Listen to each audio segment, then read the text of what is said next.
So we're just gonna breeze through all of this tonight. Just zip right through, right? Yeah. We'll be done before the thunderstorms get here tomorrow. I heard it's not just thunderstorms. Yeah, it's looking pretty What is it? Frogs and locusts? Baseball size hail was mentioned on the weather service website. Yeah. Have you ever seen, has anybody actually ever seen baseball size hail? I've I seen don't really pretty believe large, it not exists. baseball, but pretty large. Oh, Yes. really? Yeah, when I was a kid, I lived in rural Tennessee, which explains a few things about me. And we had wild weather, and one year we had very, very large hail. I don't know about baseball size, but it was very large and left lots of damage. We obviously parked our cars outside and things like that, and they were all dented up. Well, Yeah. the good news is I need a new roof. Well, Fingers crossed, folks. You don't want it that way. 48 hours after the storm, roofing companies will be coming by knocking on your door. So yeah. I'll be prepared. Yeah, exactly. I have seen at least one car that got hailed on, and it wasn't pretty. Yeah, I've seen a parking lot full. We had a hailstorm in Raleigh many years ago, and the whole parking lot, mine happened to be on the other side of the building. But it hit one side, and I guess the building stopped it from hitting the ones on the other, but whoa, it was bad. All right, it's light longer. It's very weird, yeah. Hello, Jess.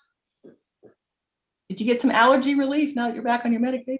I'm on many prescriptions. Sorry. No, I love it. I'm like, sign me up for all the prescriptions. They were able to help you then? Yeah. I Good. did the full test on my back and my arms, and they were like, okay, well, I think we're going to up some of your dosages. Just put it all in my face. It's like COVID vaccine. I'm like, give me all of it. I want all. Well, I was impressed. They did a blood test on me, and they were able to titer all the stuff and figure it out without poking me in. I'm like, okay, this works for me. It was good. About 1 minute. All right. Hello, Marie. Saw you come in. Colleen. So we are missing Alan and Ty. Yes. Okay. Michael, do you mind texting them, please? Thank you.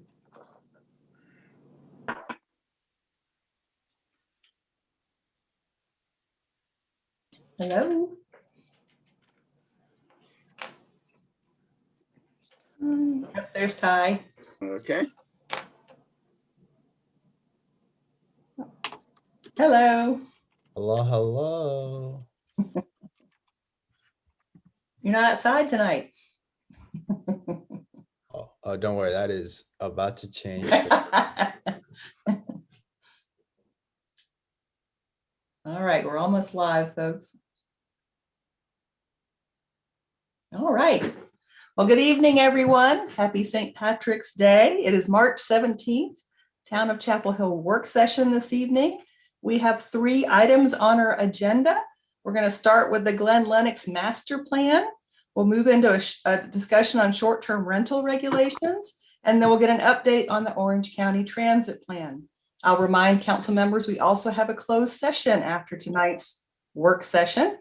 And I want to make sure that anyone watching out here, the council never votes at work sessions. We do allow public comment at the end if we have time, but all of these items at some point that we discuss come forward to get public input at a public meeting, or you're welcome to email us or call or contact your council members as well. But I don't want anyone to think that we are voting on any of these or making those decisions concrete tonight. It is a work session. I do want to make sure everyone's aware that we are predicting severe weather tomorrow afternoon. That's going to be moving through our community. So for people to get prepared, they're expecting high wind gusts and hail. A debate on how large the hail will be. So we will see. We want people to take precautions, please. And I heard that the Durham schools have closed in anticipation of this for tomorrow. So taking it seriously. But I did want to start off talking about the shooting that happened in Atlanta. And too often we say our hearts and prayers go out to the families and friends of the victims of last night's shooting. But this was just unconscionable. Advocacy organizations have released data showing crimes against our Asian colleagues have increased dramatically in our country since and during 2020. And this is just so alarming. Not only do we condemn these violent acts, but we're also concerned about the toll it's taking on our Asian individuals and children here in our own community and across the nation. We are thankful for our amazing Asian residents and neighbors and want to let you know that we value you and we want to make sure that you are safe. So, just reading, sorry, can't even imagine. It's just the things that have gone on this year, and to add that to it, it's just too, it's a lot. All right. Coincidentally, the town will be holding 2 more community safety listening sessions in the coming week. The first one will be next Saturday, March 20th, and the second is scheduled for Tuesday, March 23rd. We are asking community members to share their ideas for making Chapel Hill a safer, more inclusive community for everyone. We encourage everyone to participate, and you can look on the town website for the meeting and registration details. It is open to everyone, and we'll help you pick at least one of these meetings to listen in.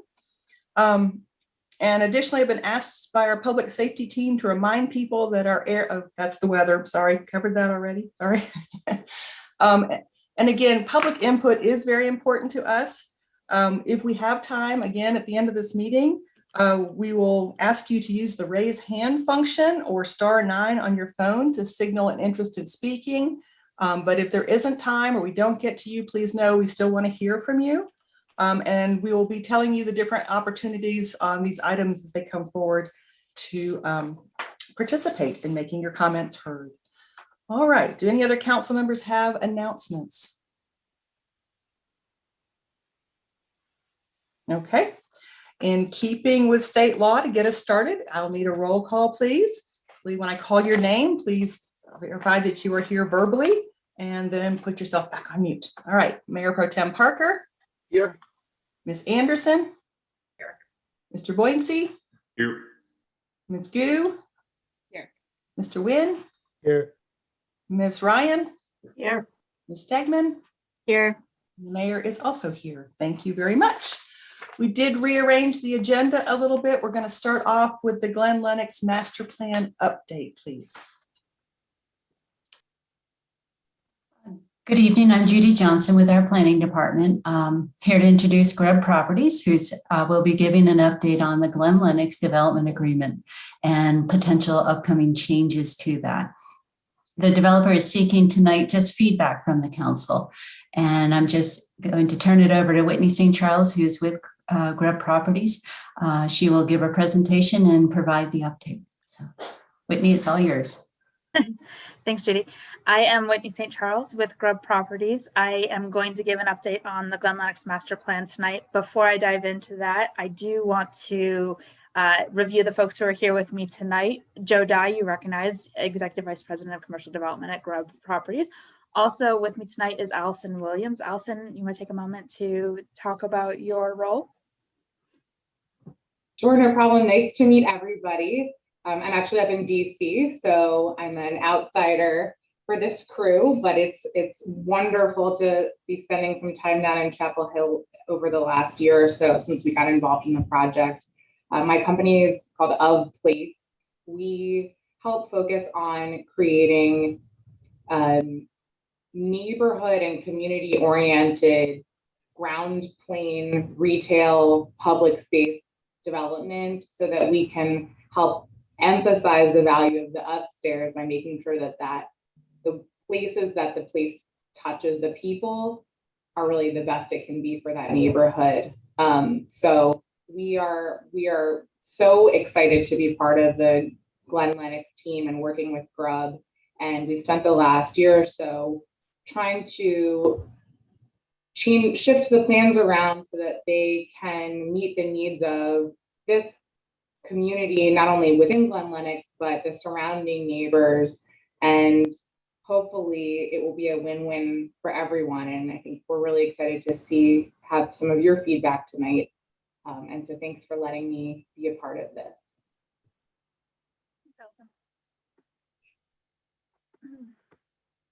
So as I mentioned, I am hoping to run through our update for you folks. I'm not asking for any kind of changes to the development agreement tonight.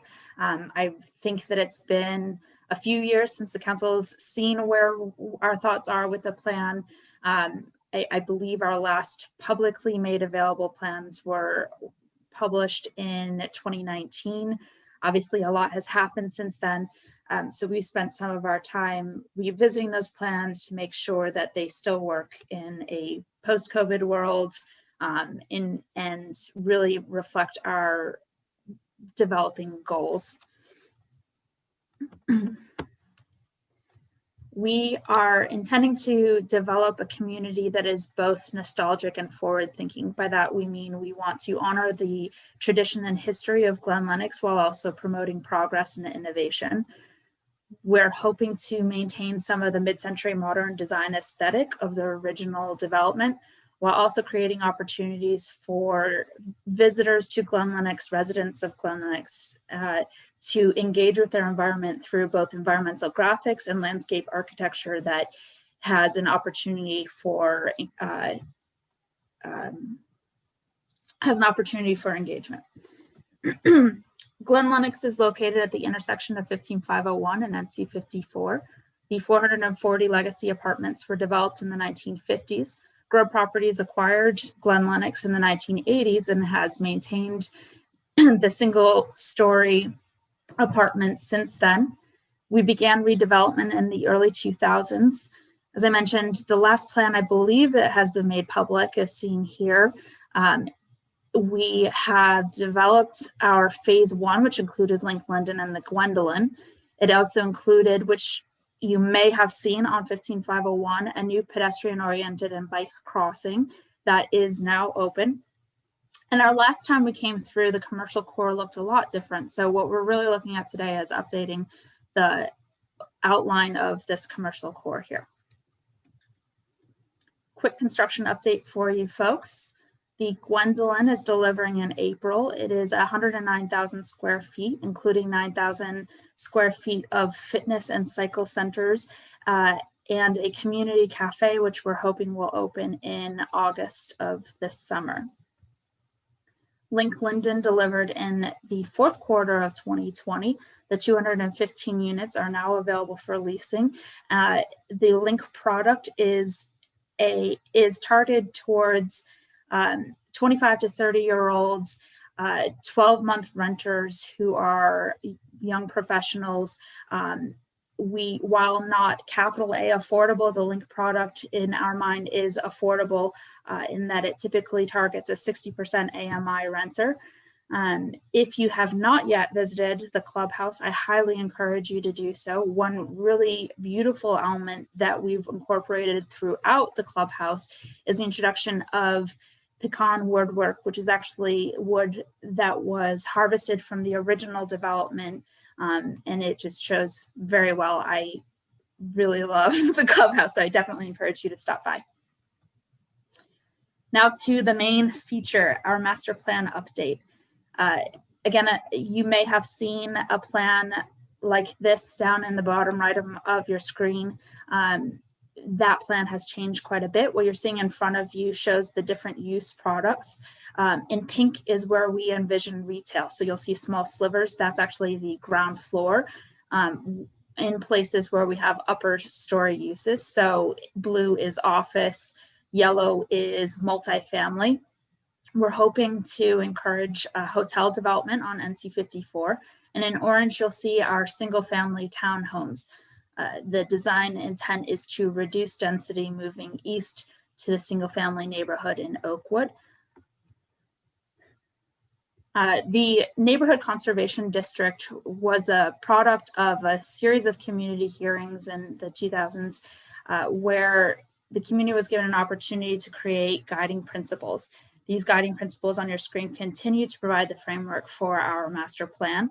Some of the intents of these principles have been maintained in their original form. Some have become more mature For instance, we are looking for developed sustainability efforts.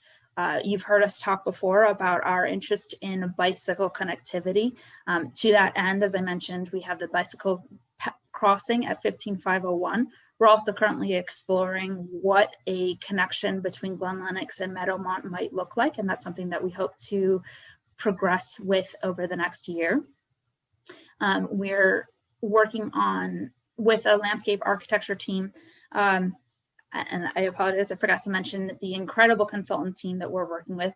Allison from Of Place is helping us to create the framework for our retail. We're also working with best-in-class landscape architect, environmental graphics, and master planning teams to create our incredible product.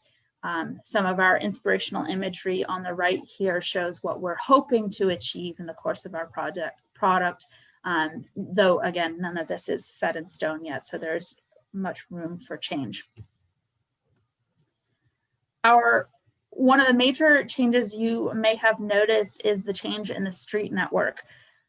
Some of the original Glen Lennox roadways are very curvilinear, narrow paths which wind throughout the 70 acres.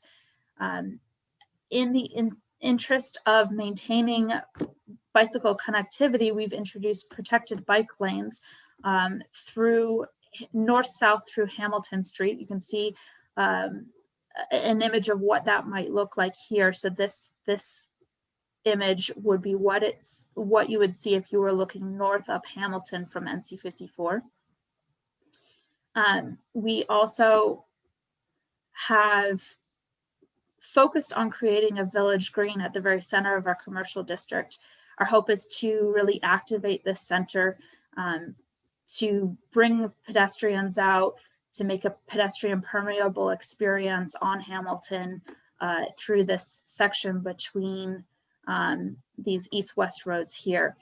In order to maintain that pedestrian focused condition, we are introducing east-west roads to divert vehicular traffic away from that pedestrian center. We are also introducing this north-south road. So for those who are arriving at Glen Lennox for the first time, you can have your entry experience driving up Hamilton.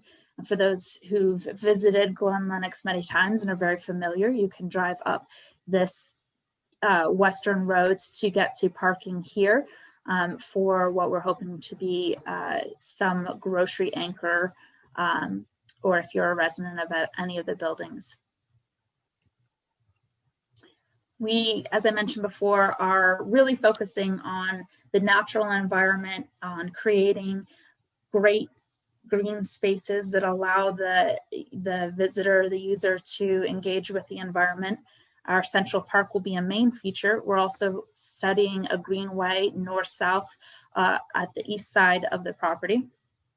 The Central Park will be about 0.8 acres. For comparison, the green at Southern Village is about 3/4 of an acre, while the Weaver Street green is just under half an acre.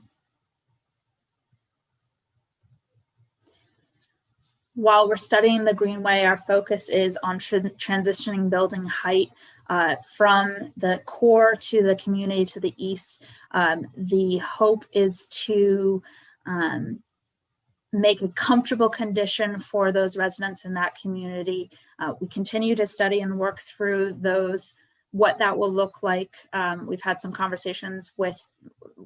many conversations with town staff and continue to work through that. We've gotten some great positive feedback from Brian Peterson, who's offered to help us kind of work together and find the best condition for this, knowing that it is a challenging area. My hope is to have a greenway that's evocative of the High Line in New York City. So I'm hoping to have conditions where you can stop and hang out and interact with your environment. And where there are conflicts or places where we're delving into getting really close to the neighboring community, we'll use the natural environment to provide a screening effect so that we're not kind of infringing in people's backyards. So that is the end of my presentation. I want to give you all the opportunity to ask questions. And last, I want to thank you all for your time tonight. Thank you. Can you bring us back to the full screen, please?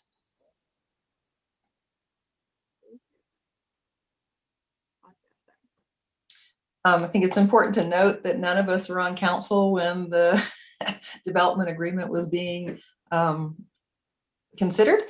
Some of you, I think, were on the planning commission when it came through, but so this is new, sort of the layout is new, although we've looked at it to us. So I'm not sure that we are exactly aligned to be able to ask very thorough questions at this point. I had asked for a review before you came forward with any requests so that we could understand what was there and what the thinking was. So putting that out there, council members, do you have some questions at this point? Mr. Parker? Yeah, this is actually a process question rather than a question about what you're planning to do, really directed toward Colleen or Ann. What is the process for modifying a development agreement? We have a defined process for doing conditional zoning. We have a defined process for doing SUPs. Certainly not in my time on council, we have never actually modified a development agreement. So what kind of process would be involved in doing this?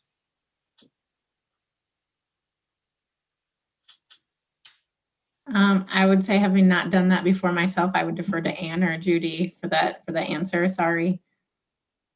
So in reading the development agreement, there is a section on there about a major modification, and it's basically going through the process of going back to public hearing and then to council for action. So it does not require it to go through advisory boards, but it is a public hearing and then to council for action. Okay, thank you. Amy, Ryan, there we go.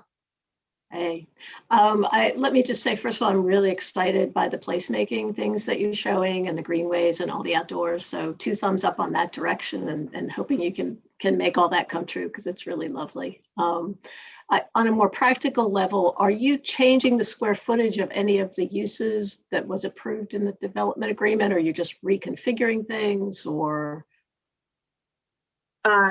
We are not adding to the buildable area. I don't believe I think there's a threshold of buildable area that requires a major modification. We're not hitting that trigger.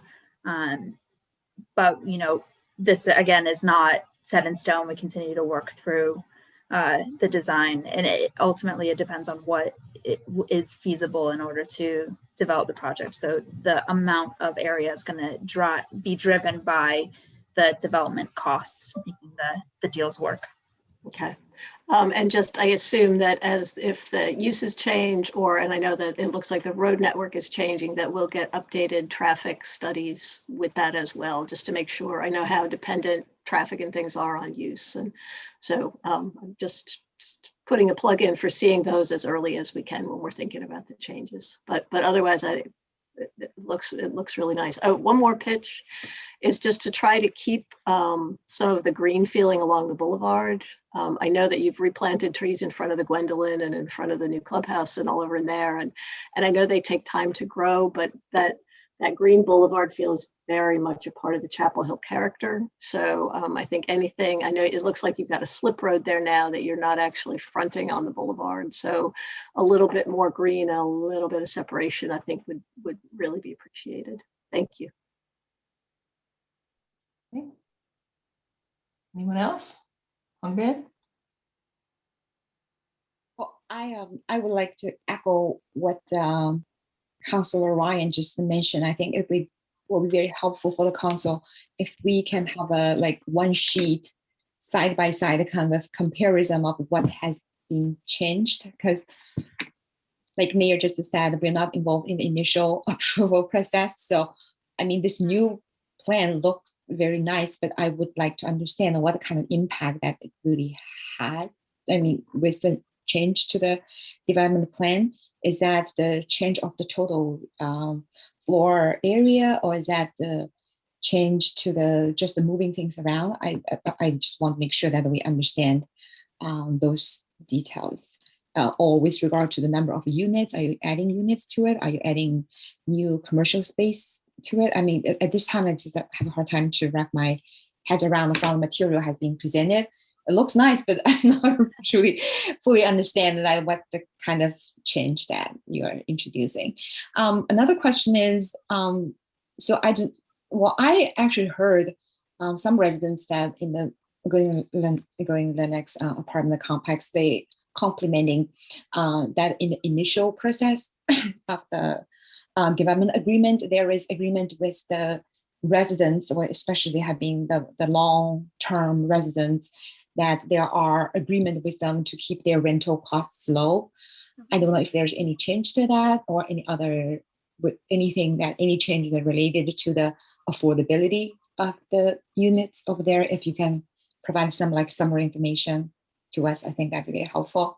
Third question is, because I actually heard several presentations or have heard the developers several times and mentioned about this Copenhagen vision for the town of Chapel Hill, which is something that I'm very much interested in.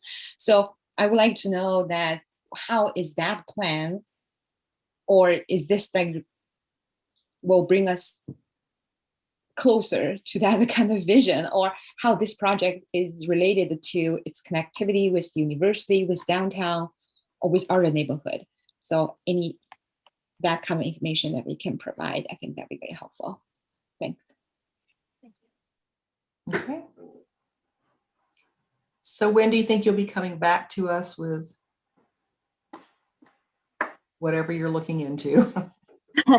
So from our understanding, the time frame for any kind of submittal would likely be in the fall.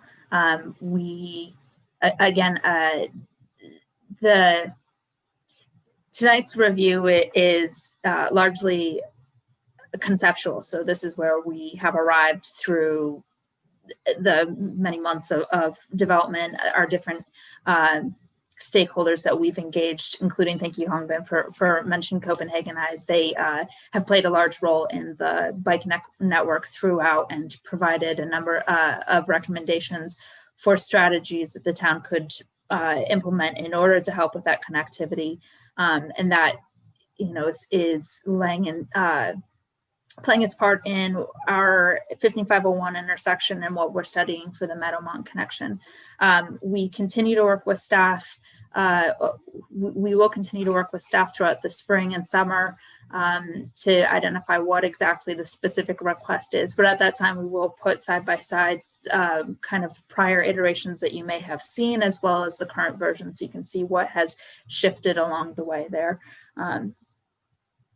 So fall, September is what we're hoping for. All right. Well, thank you very much.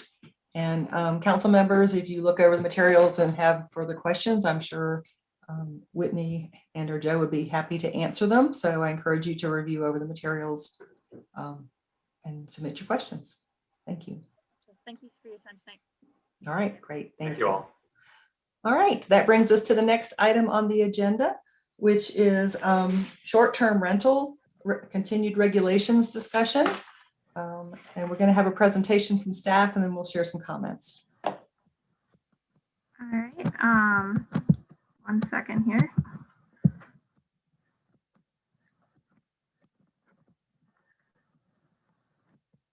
Sorry, this time my PowerPoint is just being persnickety.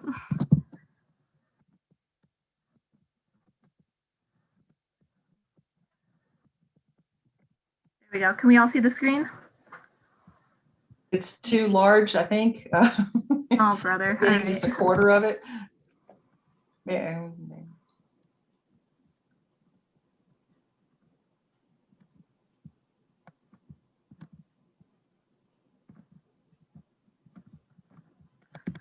I'm really sorry. I don't know what is wrong with this thing.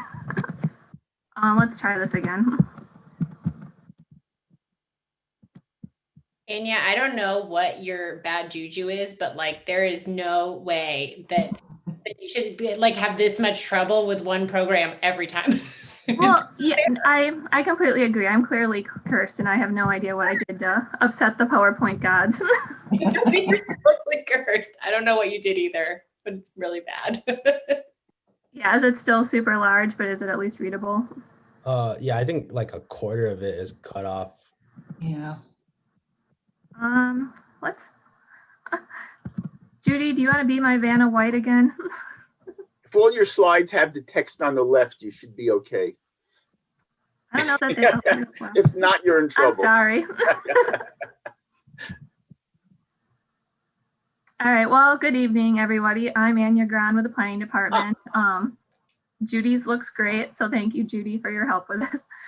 So I'm here tonight with Rebecca Badgett, who's an attorney with UNC School of Government, and she's been working with us for over the past year to develop a short-term rental or STR ordinance.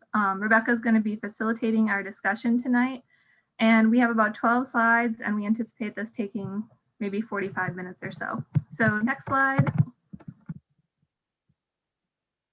All right. Oops. Hang on. So our goal tonight is to reaffirm that council is interested in allowing dedicated short-term rentals. We're hoping to find some agreement with the revised definitions that we've proposed, and Rebecca will walk us through these in a minute. And then we also wanted to discuss placing a cap on the number of dedicated short-term rentals. So with that, next slide, please.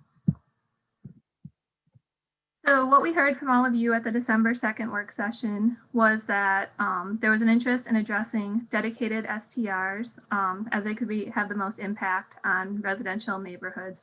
And we heard that there was an interest to separate the unhosted and hosted STRs from those dedicated STRs.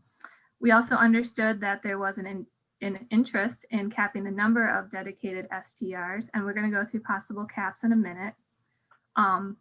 There was also an interest in safety protocols, and this is something that we've discussed a lot, both with this group as well as the STR task force that was created last year.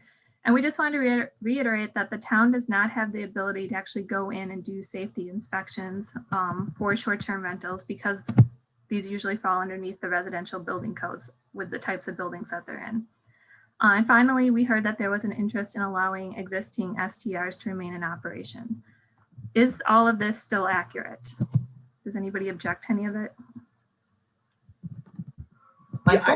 Yeah, it's sort of a question of nuance. Speaking for myself, I think the way that the material is presented makes it seem like the council is a lot more interested and a lot more in having dedicated STRs than certainly I am. I mean, you know, where we talk about allow, I mean, I'm more in the mode of maybe tolerate, and where we say allowing existing STRs, I'm not sure I feel that way, particularly again, the dedicated STRs. So I think if you can let us get through the rest of the presentation. Okay, so Anya, I think I can help bring you to a better spot on that. So let's let her finish with the presentation. Okay. Thank you. Sounds good. We'll just keep pushing through this. So move into the next slide. Thank you. So in the past, we've approached the three types of STRs as outlined here on the screen. But we've heard from council again that there was an interest in lumping those hosted and unhosted STRs together. And so we've come up with this new definition, which would be a primary residence short-term rental, and that would capture both the hosted STR and the unhosted STR. And in both cases, this would be either somebody's primary house, or like if they have an accessory apartment that's on the site where they live as their primary residence, that would be part of this primary residence STR. And so the dedicated short-term rental would be for those sites where there is no resident. They would only be used for short-term rentals. So again, we are allowing that the ADUs or accessory dwelling units be used as STRs if that ADU is part of your primary residence or the site where your main house is on. That would fall under the primary residence STR. If the ADU is part of a site where there is no resident, that the site's only used for dedicated short-term rentals, then it would fall under that dedicated STR. And I just wanted to make sure that was clear, because we've had some confusion in the past that an ADU may be considered a dedicated STR, even if you live on site with it. Ben? Yeah, I do have a clarification question, because I don't want to get confused when you proceed with the presentation. So let's say if it's a multi-family apartment, so let's say if I bought 2 units, I try to rent out the unit next to my own, as a dedicated is that a dedicated STR or is that unhosted STR? That would be the dedicated STR because nobody lives there. Okay, so when you say that the unit is actually, if that unit is not the unit I'm living in, that is a dedicated STR. Correct. Now, if that ADU is on, look, the cleanest way to describe this would be like our single family houses, right? If I live in my single family house and I have an accessory apartment in my backyard and I'm renting out that accessory apartment on Airbnb, that would still be the primary residence STR because I live on that site. If I don't live on the site and I'm renting out maybe the house and or the ADU, but nobody lives there ever, there is no residence, then it's the dedicated short-term rental. But is there any difference if it's an apartment? If I have two apartments, the one next to, I try to rent out the one next to my own apartment, is there any difference? Is that a dedicated STR or is it unhosted STR? We've been thinking of those as the dedicated STR because that's a separate unit and like that would be a separate condo that you own. You don't own the whole apartment complex, right? You only own the units within it. Okay, yeah, I just need that clarification. I want to make sure people understand where. No, that's a good question. Okay, so moving to the next slide, please. So again, in the past, we've discussed that the current definitions in the land use management ordinance don't cleanly address the phenomenon of the short-term rental use. And so under our current definitions, the hosted STR, the one where the resident is on site with the guest, would fall under our home occupation permit or home occupation definition. The unhosted STR would be those situations where the resident leaves, maybe it's a couple who rents out their house to pay for their vacation. So they, vacate the site and they rent it out to guests. These are only allowed currently as a tourist home or overnight lodging in the Blue Hill district. And so we want to make sure that we're very clear that Blue Hill should probably be separated from this conversation because Blue Hill already provides a definition for overnight lodging that captures STRs. It's a little different than the rest of the zoning districts. And then finally, the dedicated short-term rental again falls under either the tourist home or overnight lodging. So moving to the next slide, I'll kick it over to Rebecca, who's going to discuss definitions with us.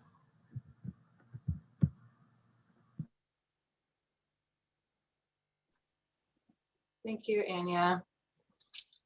Good evening, everybody. Nice to see you all again. Thank you for being with us. No problem. So let's quickly kind of cover exactly what we talked about last time, the definitions.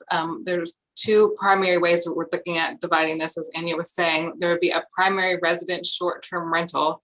And to understand that, let's look first about what a primary residence is. And that is a dwelling unit or dwelling unit with an accessory apartment on a property in which the host resides a majority of the year. So we're thinking 70% or more of the time. So basically this person is on site, they may be renting out a room in their house whenever they feel like it, or they have the option to make their entire dwelling unit available as a short-term rental a finite amount of the time of the year. So a primary residence short-term rental would be defined as its own land use. It's the rental of a primary residence that is rented wholly or partly for a fee for fewer than 30 consecutive days to transient guests. So no simultaneous rental contracts would be permitted when the host is not on site, meaning you couldn't make this property available to two different parties and then they had no idea that they were going to be on the same property with another rental party. You wouldn't want to combine that situation. Can I have the next slide, please? Then the second land use would be the dedicated short-term rental, the rental of a residential dwelling unit on a property that is not used as a primary residence and is rented in its entirety to one party of transient guests at a time for a fee for fewer than 30 consecutive days. Same thing, no simultaneous rental contracts would be permitted. And then this is just the dedicated full-time short-term rental that we've been all talking about for a long time. There is no primary resident. It is used only as a short-term rental. Next slide, please. All right, so we wanted, before we started talking about potential caps for dedicated short-term rentals, we wanted to review some trends. So since July of 2019, we've been sporadically kind of checking in on where the numbers are. On average, we see that about 71% of units are whole house or entire house rentals. And we have no way to differentiate the unhosted rentals from the dedicated short-term rentals within this whole house category. It captures both of them. And the only way that we could make that differentiation would be to collect the data as part of a permitting program. About 29% of these are private room rentals, meaning that you're just renting out a spare bedroom in your house. We've also seen a decrease, obviously, in the number of STRs since March 2020, likely due to the pandemic. And then finally, according to AirDNA this week, Chapel Hill has about 182 active short-term rentals, which would equate to about 0.7% of residential addresses serving as an STR. And so going to the next slide. So we did want to emphasize that staff is proposing a pilot program. There's a lot of challenges around the data that has been provided by AirDNA, and we've kind of discussed this in the past. You know, we don't know the exact location of the STRs that are operating. We don't know if they're unhosted or dedicated STRs when they captured in that whole house rental, and there's some other details. And so under a pilot program, we can require that operators, you know, submit a zoning compliance permit. And by doing so, that would help us collect data, identify the locations of the STRs, and then determine if there's any issues that need to be mitigated, such as if there's high concentrations of short-term rentals in specific neighborhoods. Our proposal would be to check in with council probably periodically, and then we can always adjust the ordinance to address some of the trends that we might be seeing. And so with that, I'll kick it back over to Rebecca, who can walk us through what our proposal is. Thank you. Before we get into the proposal, I just want to address a couple of questions I've seen come up. And one of them is, I think, important. It's, are there communities that specifically allow but regulate dedicated short-term rentals? And I've looked into a lot of communities just to see, you know, what they're doing. And this is a very common approach, the primary resident and dedicated short-term rental sort of concept. Most communities call them owner occupied or not owner occupied. In North Carolina, we don't want to tie anything to owner occupancy, so we shouldn't use those terms to define land use. But for the vast majority of jurisdictions that I see do this, they generally allow the dedicated rental only in the commercial mixed use kind of zoning districts. I have found that one example of someone that allows them, or Fort Collins, Colorado, allows the dedicated rentals in low and medium density mixed use, and where hotels, motels, and other lodging uses are permitted. That town seems to be kind of similar in size to Chapel Hill. It has about 546 active short-term rentals. That's in 2019 before pandemic, so I'm sure it's a little bit less than that. But when you guys were at your height and they were at their sort of peak before the pre-pandemic, you had similar numbers. So that's one jurisdiction similar to you. Otherwise, like Nashville, Seattle, bigger cities, they generally don't allow short-term rentals in the residential areas. So if you go forward with this sort of approach, you would be one of the first cities that I've seen to allow dedicated short-term rentals in residential zones with a cap. And that's fine and totally your prerogative. I'm just telling you what the data sort of says. It's more common to restrict the dedicated rentals to those commercial or other zoning districts. The actual use of a cap is pretty uncommon. Wilmington's one of the only cities that had that 2% cap on their short-term rentals at all. So just sort of some background information about dedicated rentals and how common they are. But yes, this sort of approach between dedicated and primary resident is extremely common. It's sort of, you know, I would say 50% of the cities that regulate short-term rentals take that approach. All right, next slide, please. So if we're going to move forward with the idea of the dedicated short-term rentals perhaps allowed during this pilot program in the commercial and non-residential zones without a cap, and then perhaps capping them in the residential zoning districts, I think sort of the point of this conversation tonight is to allow you all to have more discussion about where you want to see that go.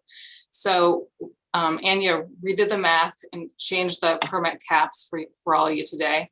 And we're going to look and see if you did a 0.25% to 0.05% cap, that would be about 65 to 129 zoning permits that you would issue for the residential zones. And just as a reminder, the reason we're sort of doing a percentage cap is because the town has to think how many dedicated short-term rentals should be allowed to operate within the residential districts before the residential character of the neighborhood changes. That's sort of what we keep in the top of our mind. How many would be too much before the neighbors are going to suffer, the neighborhood values and sort of the neighborhood character that we all enjoy would flip. And it's up to you to sort of put that idea into a number here. So option B is the 0.75 to 1% cap. That would be 193 to 258 permits. 1.5% to 2%, so the 387 to 516 permits. And then the higher end is 2.5 to 3%, 645 to 744 permits. Now keep in mind that this could be a pilot program. You guys can adjust these numbers as necessary, and as more residential units come on the market or are built, then your permits are going to fluctuate as that happens as well. So I'm going to just open this up to all of you. Questions you can discuss among yourselves. Are you thinking permit caps seem reasonable within residential areas? And if so, sort of where do you want to fall on the spectrum? So I'm going to take a moment here and lay out something slightly different to consider. Sure. Because we cannot distinguish between dedicated and hosted STRs, we really don't know where we have big concerns, smaller concerns. We don't know where it's equitable. Is one neighborhood being overly burdened, or are they all in the commercial district? We don't know that information because we haven't registered any of these folks. And before you decide on a number or a particular, and this would come to a public hearing anyway, so you don't have to make a final decision here, just give an indication. I really encourage the council members to think about doing a pilot program where we register everyone, we record whether it's hosted or unhosted, we note where their address is, they do their safety checklist, we verify they're paying their occupancy taxes, and we monitor that information for a period of time to find out where the concerns could be. Because I think it's arbitrary to say this cap or that cap when you don't know what we have. We've all expressed concerns about the dedicated situation. I think we've all been pretty clear that we're fine with the hosted situation, but without being able to discern that information, I don't know how you go about arbitrarily setting a definite cap right this minute. Or maybe we decide that we don't want dedicated at all. I don't know that information without knowing what we already have out there. And we've seen this, it's a disruptor. Short-term rentals are a disruptor, and we're trying to play catch up to figure out what it did, similar to what happened with ride sharing. And so thinking about it in a 1 year, maybe pilot program, and starting from where we are right now and not letting any new permits for dedicated ones come out till we know, maybe an option that brings you some clarity and some information in order to make a more informed decision for the community, and it gives us time to hear from the community how that's working. So Amy, I saw your hand up. Yeah, I have a question about that. So I think that your point about needing more information before we start making decisions is a good one. I'm wondering why we need a pilot program to gather that information, though. Wouldn't it be possible to just say, we would like everybody operating in an existing one to register with the town, and this will matter if we go ahead to regulate STRs in the beginning. These will be the folks that we'll consider grandfathered. I just worry about the fact if we get everybody in a program, we get them all registered, we operate for a year or two that way, and then we decide, no, this is too many. How are you gonna, it seems harder to scale back from that than it would be to gather information up front and then establish a program. So just throwing that one out there. Go ahead. A couple of thoughts. Again, so number one, I thought what Rebecca said was actually quite persuasive to me. And if I misheard you, please correct me, Rebecca. But you said that most of the towns like us don't allow STRs in residential districts at all. There's no cap, they just don't have them. That they're only Dedicated ones. No, right. That's what I'm talking about. I'm talking only about dedicated right now. And there are plenty of cities that don't regulate short-term renters at all. So yeah, in those cases, they're allowed, right? So just the ones who have actually moved forward with this are generally not allowing dedicated rentals in residential zones. And so the problem I have with, I'm not, it's not a hill I'm willing to die on just yet, but I would be perfectly comfortable saying we don't want dedicated STRs in residential zones, period. I mean, I'm perfectly fine with that. And I recognize we may have to do a little jiggling or something there may be some outliers, but I'm perfectly comfortable with that. But if we choose to go with a cap, and I think I would agree with Amy on her point about it's much easier to go up than it is to go down, number one. And number two, if we were to go with a cap, I'd want the cap to be really low, because since we don't know of I don't remember what the number that Anya showed us, but it was around 140, I think, whole house STRs in residential districts, but we don't know how many of them are dedicated.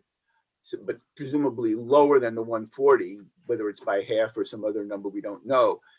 But I would not want to set a cap that's higher than what we have today to give a signal that we want more of these.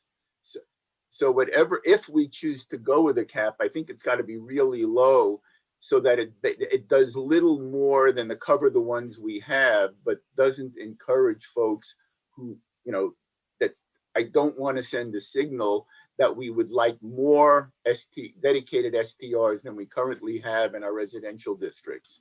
I think that's not the message certainly that I want to send to the STR community. And so I'm concerned that since we don't know how many are there now, we could set a cap that would allow for significantly more than what we've got. Then the other question is, the number that we have, if I saw correctly, it said commercial, so I don't know if that was commercial and mixed use, was actually quite low, which isn't surprising because I don't think we have too many places where we have single family homes in mixed use or commercial districts. Obviously there must be a handful, but there can't be many. But if I were to, make a choice tonight, I would opt just not to have them in residential districts, period. The dedicated, just making Yeah, sure. I'm only talking about dedicated. Just want to make sure. Yeah. All right, Jess, then Karen, then Alan. Yeah, I agree. I think when we're only talking about dedicated, I think other STRs are great. I think that we've all, agreed that we like STRs, but I think in terms of dedicated STRs, I don't necessarily feel that they're particularly appropriate for residential. And it just feels like a lot to try and monitor or create a system where we can figure out who they are, make sure that one neighborhood isn't overburdened with them, and track it. And somehow it feels like a lot of enforcement to me to try and, it's enforcement anyway, I understand, but it feels like a lot more enforcement if we're allowing a certain amount and trying to figure out where they are, and does it go over some sort of neighborhood cap? And I don't really necessarily, I do see them, if they're dedicated STRs, that's a business, and that's just not a residential use. I think using your home to generate additional income or having people stay with you and be an ambassador for Chapel Hill and let people stay in your garage apartment, I think all that is wonderful. I just think that this is not necessarily an appropriate use, especially given that we're a college town and that we do have, it's not just about hotels and the competition there, but I think we have a lot of other housing interests. And so having investor-owned properties that are just for this use when we have other ways that people can stay here just doesn't really seem all that great to me. So that's where, I guess that's how I feel about it as of right now. Okay, I had Karen, then Alan, then Ty. Yeah, I'm pretty much in agreement with those comments. I think, I'd rather just not have a cap and just not allow dedicated. I think that because we can't, I think there are kind of these very specific situations where there are you know, I was concerned about completely ruling them out for, you know, we hear stories about their retirement home, but they don't live here right now, but they're planning to move here. And there's sort of those kind of stories. But there's no way for us to know that or to distinguish what kind of dedicated, you know, who the owner is, and we can't regulate according to who the owner is. So because of that, I would lean towards just not allowing them in residential, the dedicated in residential, and then just not having caps on the primary. And a couple of questions I had too. I don't know if it's legal for us to grandfather at all, if there are some, you know, they're operating now that are, I don't know. That's just a question. I won't even give reasons why, but I just wanted to know if that was legal. I also want to understand how we're talking about multifamily better. Are they, so like Blue Hill, Caraway, other multifamily buildings and areas, are we right now saying we would allow dedicated because that's considered non-residential, or those buildings considered residential even if it's a mixed use or a different zoning? It would be, I think the approach is that you would allow them in those districts, and I think they're already permitted. Overnight lodging is already permitted in the Blue Hill zone and similar zoning districts, so you kind of are stuck with that right now. It's what I understand from Anya. Anne, did you want to say? No. Okay. Rebecca's right about that, but your secondary question was, are they considered a residential use? And then, at least in certain regards, they are considered a commercial use. According to, again, Blue Hill only use table. So would that mean we can inspect Blue Hill as commercial properties? Bigger discussion, Councilmember Ryan. Let's stay on topic right now on this. Okay. But good question, and we will address it. So yeah, I guess I want to understand, or you know, I don't know what the implications of that would be, and that registration process might be helpful to understand if we do have any dedicated right now in apartments. You know, I don't have a sense of what the impact on those residents would be. Obviously, that's a residential setting for the people who live in the apartment. So I don't necessarily want to, I'm not necessarily okay with just saying as many as we want, as they want in those buildings. So I think we need more input and understanding on that. And the final thing I'll say is I have an interest in just listening to some stories of current STR operators in our community. The 70% residential, the definition of primary resident of 70% time there, I would like to see that a little bit lower. I think there's just a lot of different scenarios where people use their home when they're traveling for work or this, and it's probably it could be a little bit more than, you know, they're gone 30% of the time. I think, you know, 50 or 60, it's still, you know, a primary residence. So I'd like to see that go down a bit. Okay. Alan? Yep, so I've got a question for Rebecca. I'm just curious, but have you seen caps in mixed use districts, caps on dedicated short-term rentals? Not generally caps on how many can operate, but sometimes there are caps on how many per building are allowed. So it's sometimes 2 units or 25%, whichever's less. That's the most standard cap that I've seen, but usually because it's a commercial or mixed use zone, they're allowed to operate freely. And a lot of the condo associations themselves have their own regulations that will apply building by building. So that sort of helps regulate within the building. Got it. Thank you. Yeah, just a quick comment, but I think it also makes sense to prohibit dedicated STRs in residential zoning districts, especially since we don't know how many are even out there. And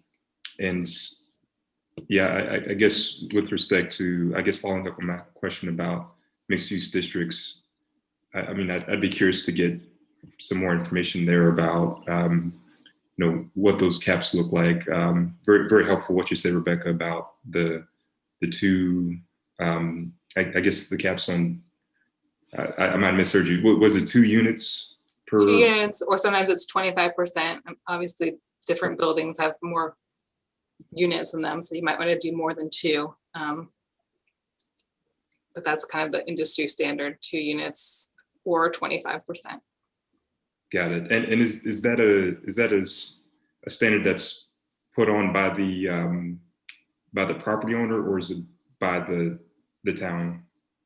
By the town, yes. Like, for example, New Orleans has this similar cap. Austin, Texas has one. Raleigh has one. Not too many jurisdictions do have them, but when they do, they usually seem to be about the 25% level. Okay, thank you. Ty, then Hong Bin. Yeah, I guess agree with most of the comments that have been said by my colleagues. I'm perfectly fine and comfortable just banning or prohibiting the dedicated STRs in residential zones. I do agree with Councilmember Stegman. I would like to see that 70% in the unhosted lowered to at least 50. And then another thought, I know Wilmington outsourced on the enforcement side, they outsourced the enforcement piece to, I think it was called host compliance. And I talked with some of their staff and they had a really good experience with that. And it continually monitors the community for STRs that may be delinquent from the ordinance and things like that. And that sounds like a much more efficient and cost-effective way of doing things. So I definitely want us to look into that on the enforcement side. And I think that's all the points. How do you feel about grandfathering? I'm going to ask you all that. I think there are a handful of operators in the community who have been doing this way before Airbnb was ever even thought of. And I think if we could figure out a way to, we haven't heard any complaints from them. So if we could figure out a way to allow those operators to continue operating, I would be supportive of that. But yeah, overall, I am fine with prohibiting the dedicated STRs in residential. Okay, Hong Bin, then I'll come back and ask you all the same question. Yeah, well, I actually think the idea Mayor proposed at the very beginning, I think makes lots of sense to me. I feel at this time, especially given that we do not have data, we do not know, because the current data we have, it does not distinguish between unhosted and the dedicated. So we do not know at this time, like what kind of situation that we're in. For me, I really would like to know that information. So I'm not sure that to call it pilot period is the accurate description of what we're trying to do. I think it's more like we want to register everyone because we haven't done this registration in the past. So we cannot know what the information of this dedicated STR is, or whether or not that is the main problem that we are facing. I think that if we're going to do anything, or if we're going to impose any kind of cap, I want to know that data first. So if we can do the registration and require everyone, even the ones that are currently in operation, are all like have them into our registration system, then we have a better understanding of where they are, how much they're operating, how many days they're operating, or whether or not they're operating in our mixed use community or a single family use community. What's the current rate is. Maybe the current they're at 0.5 in single family community already. So then I think that wouldn't make sense for some of the caps that we're proposing. I think we need to know those data. Without those like key data, I feel like it's kind of arbitrary or whatever that we're proposing. So I'm strongly prefer that we need to do the registration for all the STR units that currently are operating.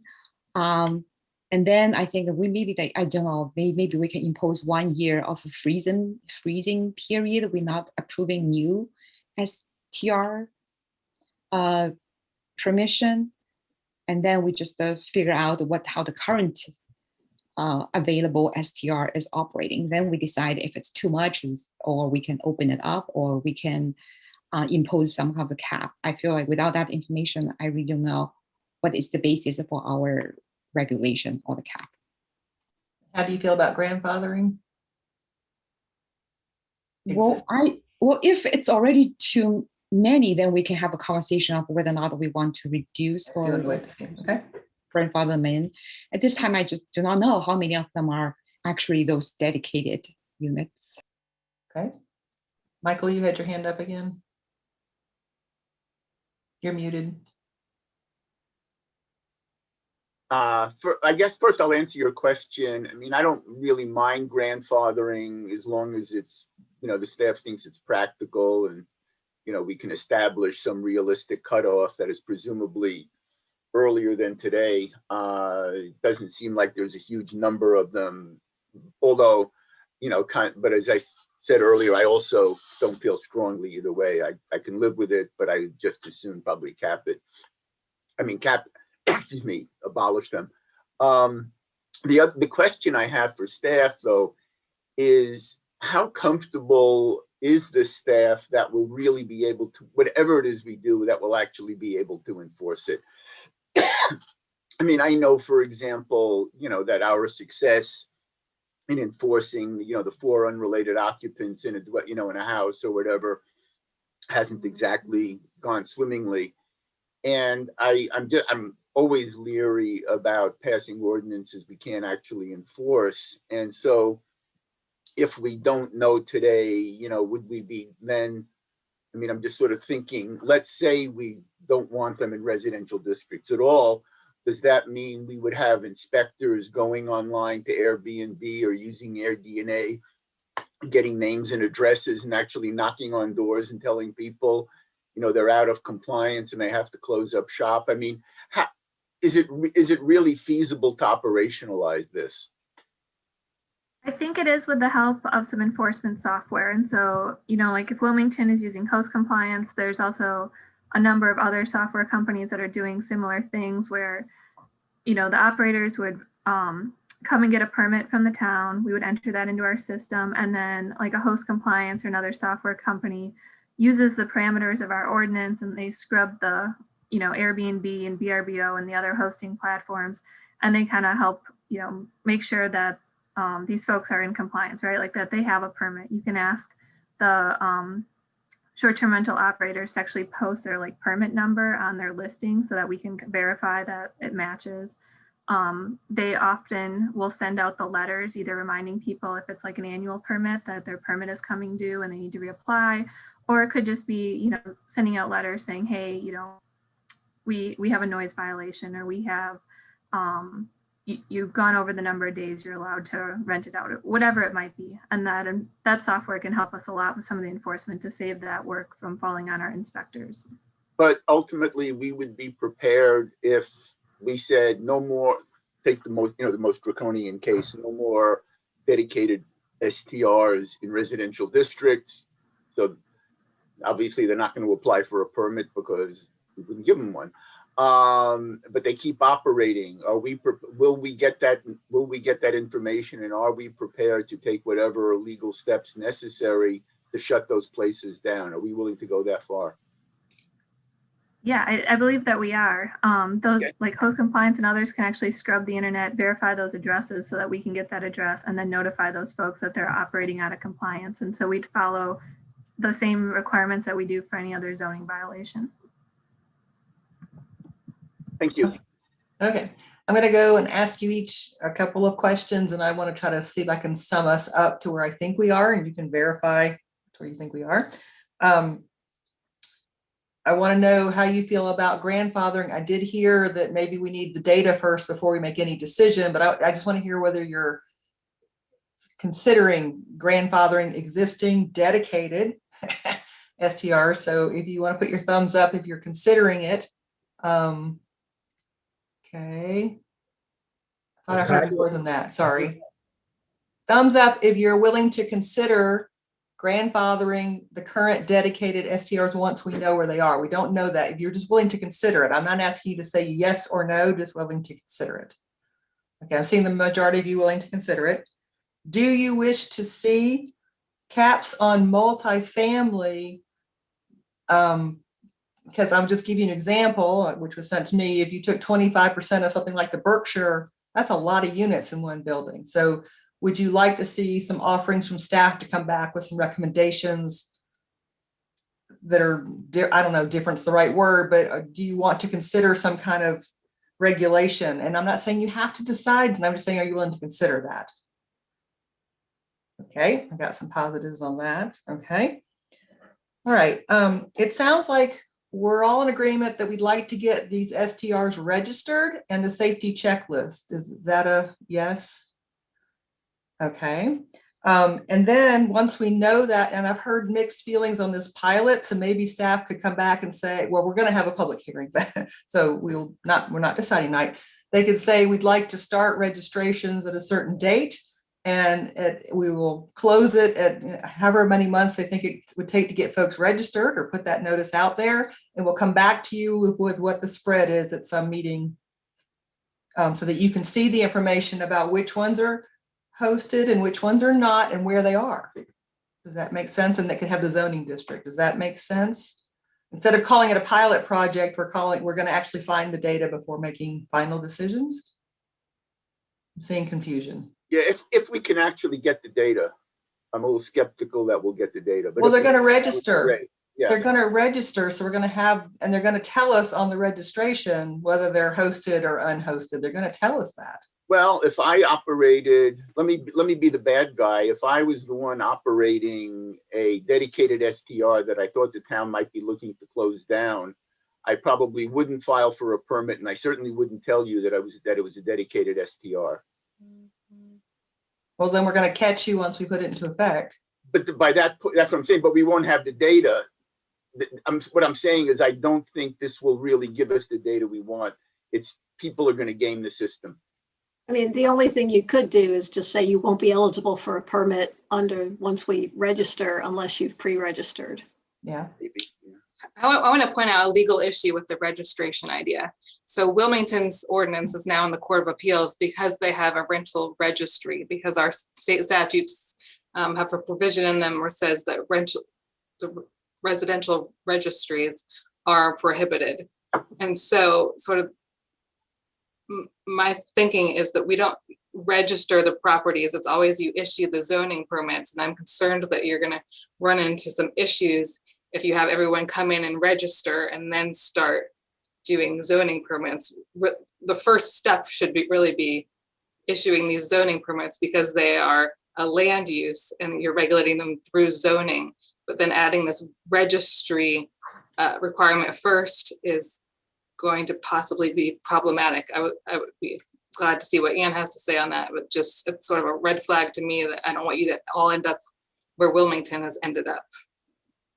And it's just the use of the term register. Can I ask, how do we give somebody a zoning permit and can we yank it away? Can it be a temporary zoning permit? Well, you all issue zoning permits to your food trucks on an annual basis. You could probably consider that option. Generally, zoning permits run with the land because they're not tied to the owner of a property, because it's a use of property. But since you do that food truck option, that's the only way I can kind of see you perhaps doing this in the same sort of vein as the food trucks. So you're suggesting we could give a zoning permit for the property for a period of time, like 6 months or a year or something of that nature? I think that's safer for sure than having a rental registry.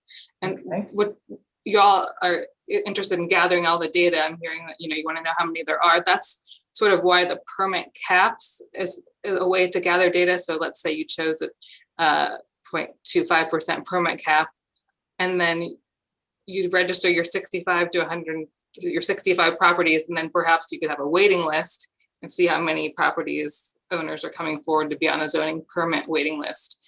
But to go forward and just say, everyone come out and register is probably not the way to go. But it's more equitable because you would have, you know, you wouldn't want to fill up it all from one neighborhood. Let's say somebody had 10 in one neighborhood and they came and got in line first. I mean, that's not very equitable for cost there. So Quick question. I know Wilmington said they did a lottery for their permits. Can we do that? And the other question I had for Rebecca was, they said they changed their, like, they don't refer them to them as STRs anymore because of the whole legal thing. And so they call them STLs, short-term lodgings. So could we have so if we use that terminology, could we have a registry of short-term lodgings? Or tourist homes? We already have that definition. The issue is the statute prohibits the residential property registration. So I'm not sure that lodging takes you out of the issue with calling it a registry. The idea that they call it lodging is good because then you can put it into your lodging uses within your laws, but you're still running into the issue of a rental registry, which may not be allowed. Gotcha. Yeah, I agree with that. Okay. Sitting Let's see, Jess, then Michael. Sorry, I can't see everybody. My apologies. So this is a question for those who are kind of saying that we need more those data first. I guess Pam, you suggested it, and Amy, you were kind of saying it's a good idea. I am truly curious. I know we've said we need to have more like dialogue so I'm really trying to understand what you're getting at. I guess if we're trying to get those data, what potentially would change in your mind? Like the way I'm thinking about it is it's just about use, what kind of uses we are comfortable with in our residential areas. But like, what information could you get that then would change your mind to do something different? I guess that's what I'm trying to understand. So in my version anyway, if we found out that in a neighborhood there were 10 dedicated STRs, I would be very, very concerned. But if we found out there's one, but there's 10 hosted, I don't know what I'd do with that. But at least we don't even know how many on this listing are hosted or unhosted. We just have no clue. And so it'd be great to know just how, maybe we only have 10 dedicated. We don't know. We don't know this problem is that all of them on the list are completely dedicated, or I mean, I know they're not, because we've heard from some families that just rent their house out when they're out of town. I think we don't know what kind of situation we have when we don't know. I mean, we're all concerned about the dedicated ones. So let's find out how many we have by knowing that and where they are. It could be they're already in commercial districts. Not sure that I know where they all are. We just don't even know where they're physically located or if they're dedicated or not dedicated. So you're saying if you found out that there was only one dedicated STR in the town of Chapel Hill, then you would think differently about how to regulate them? Like you would feel more comfortable having them just because we don't have a lot? Is that what you're saying? I might be willing to grandfather that one in, maybe. I mean, just maybe. But I've heard from a resident that she has one on either side of her on her street. And I don't know that they're dedicated, and that doesn't feel right. But, you know, is that typical or is that the very unusual case? I don't know. Are they really hosted? I don't know. So. Okay, so Amy, what were you thinking when you were saying we need more? So when we started out, the staff was laying out a cap system. And I think I've heard pretty clearly from most folks on council that they're interested either in completely eliminating dedicated rentals from residential areas, or else grandfathering what's there now and just letting them sort of naturally peter out. And I think in that case, the data isn't as important. Right. I think that if you're trying to set a cap for the town, then getting that information makes a lot of sense, and just doing it randomly doesn't make sense to me. But if we go down the road of no dedicated rentals in residential areas, either with or without grandfathering, then I think it's much less important to do that. Okay. Yeah, that makes sense to me. Because I guess that's where I was getting confused, was like, how does it change your mind if you know? But I guess that makes sense. Well, except for the example of if there's 10 in one neighborhood and they never we grandfathered them in, they never petered out. Did we want a cap? And this whole multifamily thing is interesting to me. That I think with your example of the Berkshire, I think is really key. I think we need to do that. But that's not the residential question, right? And to me, well, I guess I don't really have an interest in grandfathering, so maybe I'm in the minority there. But I guess I don't feel like, I know people have other options. Like you could just rent your home. If you have a dedicated STR and you then are told like it's just not an approved use in residential, you could rent it to somebody, or you could sell it to somebody who will then live there. So I guess I don't get a lot of heartburn about that, because grandfathering always feels to me like I got here first, so I get something nobody else gets. And that doesn't feel like good policy to me. Like if we think it's a good use, then we should allow it. And if it's not a good use, then it just shouldn't be. But anyway, thank you all for. I'm glad we're having the conversation. I know staff's looking, going, oh, where are we going now? Okay. Michael and Ty. Yeah, I'm inclined to agree with Jess. I think that I'm not a big fan of grandfathering, particularly since I don't know how many. And as I was sitting here listening to both Rebecca and Anya in terms of getting the data, it just sounded like it was getting more and more complicated and exposing us to more and more legal risk. So it just seemed like this notion of, at least as I'm hearing it, maybe I missed something or maybe I'm hearing it wrong, but it just seemed like this effort to get data was just going to, open another can of worms for us. And, I agree with Amy that, I also think I'd like the simplest, cleanest answer, right? As soon as you start trying to get very nuanced with ordinances, and you can do it except on Tuesdays when the sun is shining, I would just, start from zero and then seeing how things play out, maybe work up from there. And there might be some creative solutions. I know there is one person who shall remain nameless who has a number that this person has been operating for many years. I don't know what it's currently zoned as. I don't know if it's zoned residential or something else, but there might be ways, if there were extreme hardships, you might be able to play with the zoning to allow something to stay there. I don't know. And I certainly, again, I don't want to open up more cans of worms. We have plenty already. But I think going down the simplest road makes enforcement easier. It makes, the process easier. We don't have to worry how long, when did you get here? How long have you been here? It just, whatever we can do to make this neat and clean and simple and unambiguous is, the way I would like to proceed with it. Okay, Ty? Yeah, I just wanted to I know we've gone a bunch of different places, so to clarify what the process would look like if we were to prohibit the dedicated only STRs in the residential. So Rebecca, so you were saying it would, instead of the registration, we would issue zoning permits for the hosted and unhosted STRs. And then we would hopefully have, outsource the compliance portion to one of the platforms that Anya mentioned. And they would be able to continuously monitor Airbnb, Verbo, or whatever the heck it's called, and the others, and notify us if there is a STR on the market that does not match one of our zoning permits, and then bring that to and notify, whoever the heck the owner is for that, and also us. Right. So there's kind of like a safety net almost. Yeah, that's correct. Okay. You described it very well. Anya, are you in agreement? I am. I'm in agreement. Okay.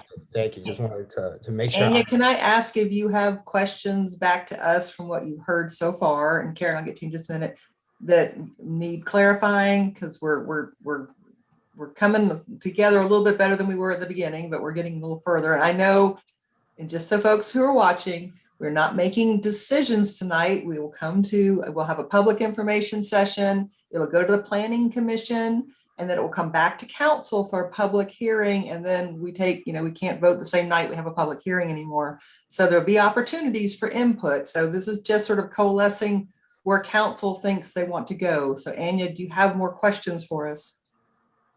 I don't know that I have any more questions for you. I just want to confirm what we're hearing. So what I'm hearing is there's support for the primary residence, short-term rental, which would include the hosted and unhosted STRs of those units that people actually live in. And then it sounds like we need to have some more work on the dedicated STRs, but maybe we're tabling that for a little bit while we move forward with an ordinance to address the hosted and unhosted. I think we're going to hear and make a decision on whether we're going to allow dedicated STRs in residential zones, and whether we're going to be willing to grandfather or not dedicated STRs that currently exist in residential zones. I think that's what I heard. I'm getting some shaking of heads. Yes. Yeah, I think we definitely want to address dedicated SDRs as the priority number one. I think that's what the council has said all along. So I don't think we want to table that and do something else. Dedicated SDRs are clearly the thorn in the town's side, and we've got to deal with it. Okay. And we also want to have some better guidance on caps in multifamily, because they're quasi-residential commercial, and because our apartment buildings, multifamily buildings tend to be larger, 25% seems pretty big. Or a lot of numbers. So some other range, maybe something else, that some other examples you have for that. All right. So is that, Anya, is that more clear? Okay, Karen, you had another comment?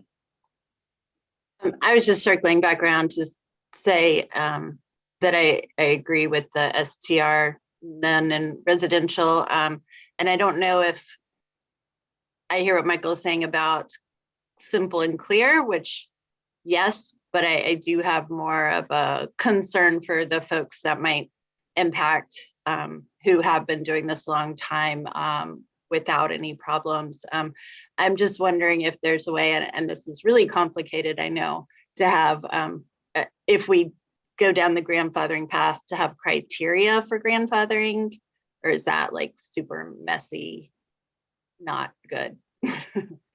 I'm going to look to Rebecca, but I think that's possible.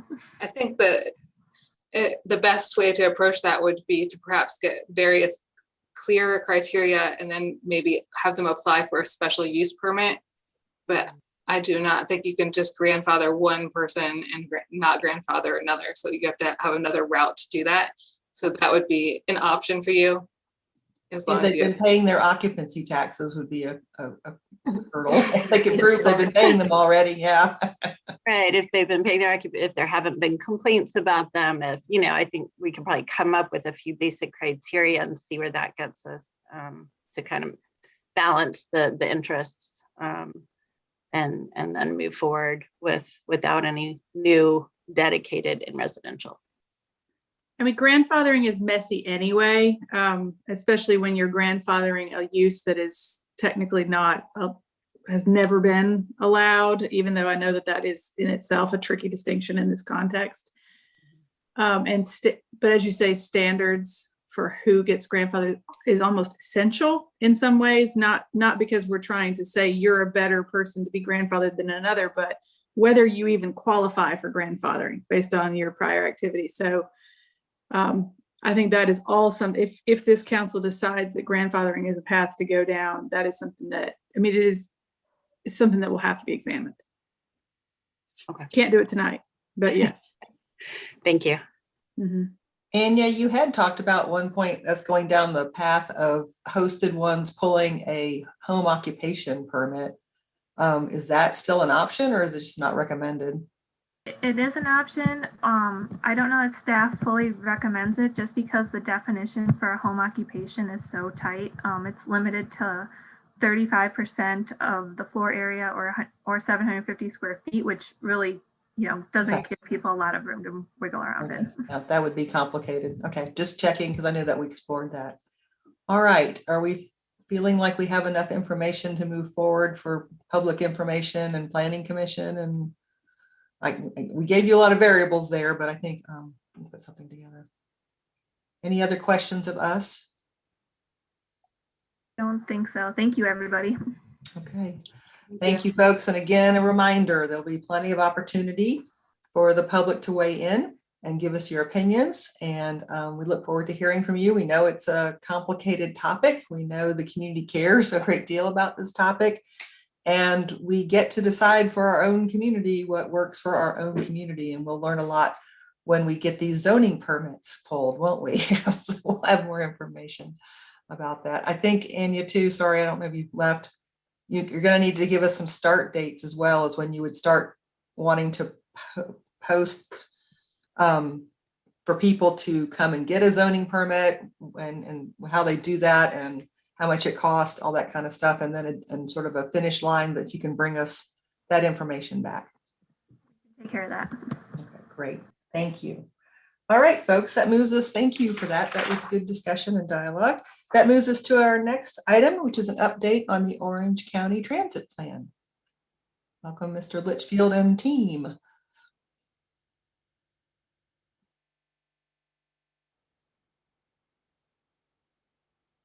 Brian, you with us? We can't hear you. Working on it. Is that better? That's better. Thank you. All right. Sorry about that. Technical difficulties with the new camera here. So good evening, Mayor and Council. My name is Brian Litchfield. I'm the Director for Chapel Transit and here to provide you with an update on the Orange County Transit Plan. And joining me this evening are two representatives from Go Triangle, our partner in regional transit here in the Triangle, Charles Latucha and Jay Hikus, who Charles or Chuck is their CEO. And Jay is a senior transportation planner who some of you may recognize as a former Chapel Hill town of Chapel Hill planner. So I'm going to make sure here. Are we seeing my screen okay? Yes. Okay, so we'll go through this. I have about 14 slides that I'll share with you about the Orange County Transit Plan.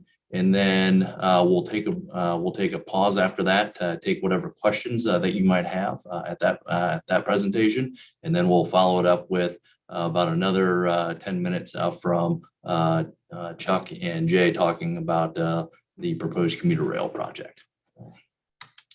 So tonight, the transit plan overview. Again, the transit plan is something that is managed by the county, by Orange County, by Go Triangle, and by the MPO. So we're certainly part of this as one of the transit providers in Orange County. But just again, to be clear, this is not our project and not something that we're coordinating, but just providing an update for you as we're part of the staff working group working on this.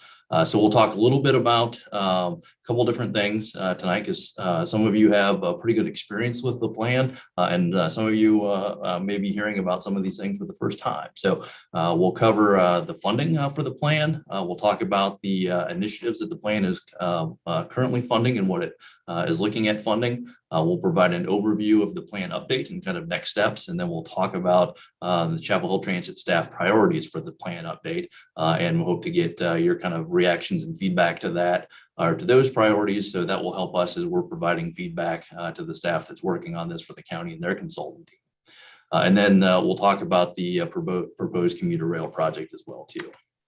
So just for regional context purposes, while we're going to talk about the Orange County Transit Plan, there's actually 3 transit plans in the Triangle. There's the Orange County Transit Plan, there's the Durham Transit Plan, and then there's the Wake County Transit Plan. And while all 3 of them are independent, all 3 were designed to generally work together to improve transit throughout the Triangle. And while we're working on an update to our plan, Durham is currently working on an update to theirs as well too. And Wake County is moving forward with the plan that they adopted not too long ago. So you'll see this a similar map to this in the Go Triangle presentation. But again, this is just to show that this plan and this work is not being done in isolation. It's being done as a partnership. So a little history on the plan. It was first approved in 2012, which at that time was called the Bus and Rail Investment Plan. And it was approved following the half-cent sales tax being approved by the General Assembly. So at the time, it identified funding for the light rail project and identified funding for buses, bus stop improvements, the Hillsborough and the Hillsborough train station. We're required to update the plan every 4 years. So it was updated in 2017. And at that time, the plan did an update to recognize the new light rail at the time. The light rail cost split between Durham and Orange. And it also added the north-south BRT to the list of projects as well too. And now we're in 2021, so another 4 years.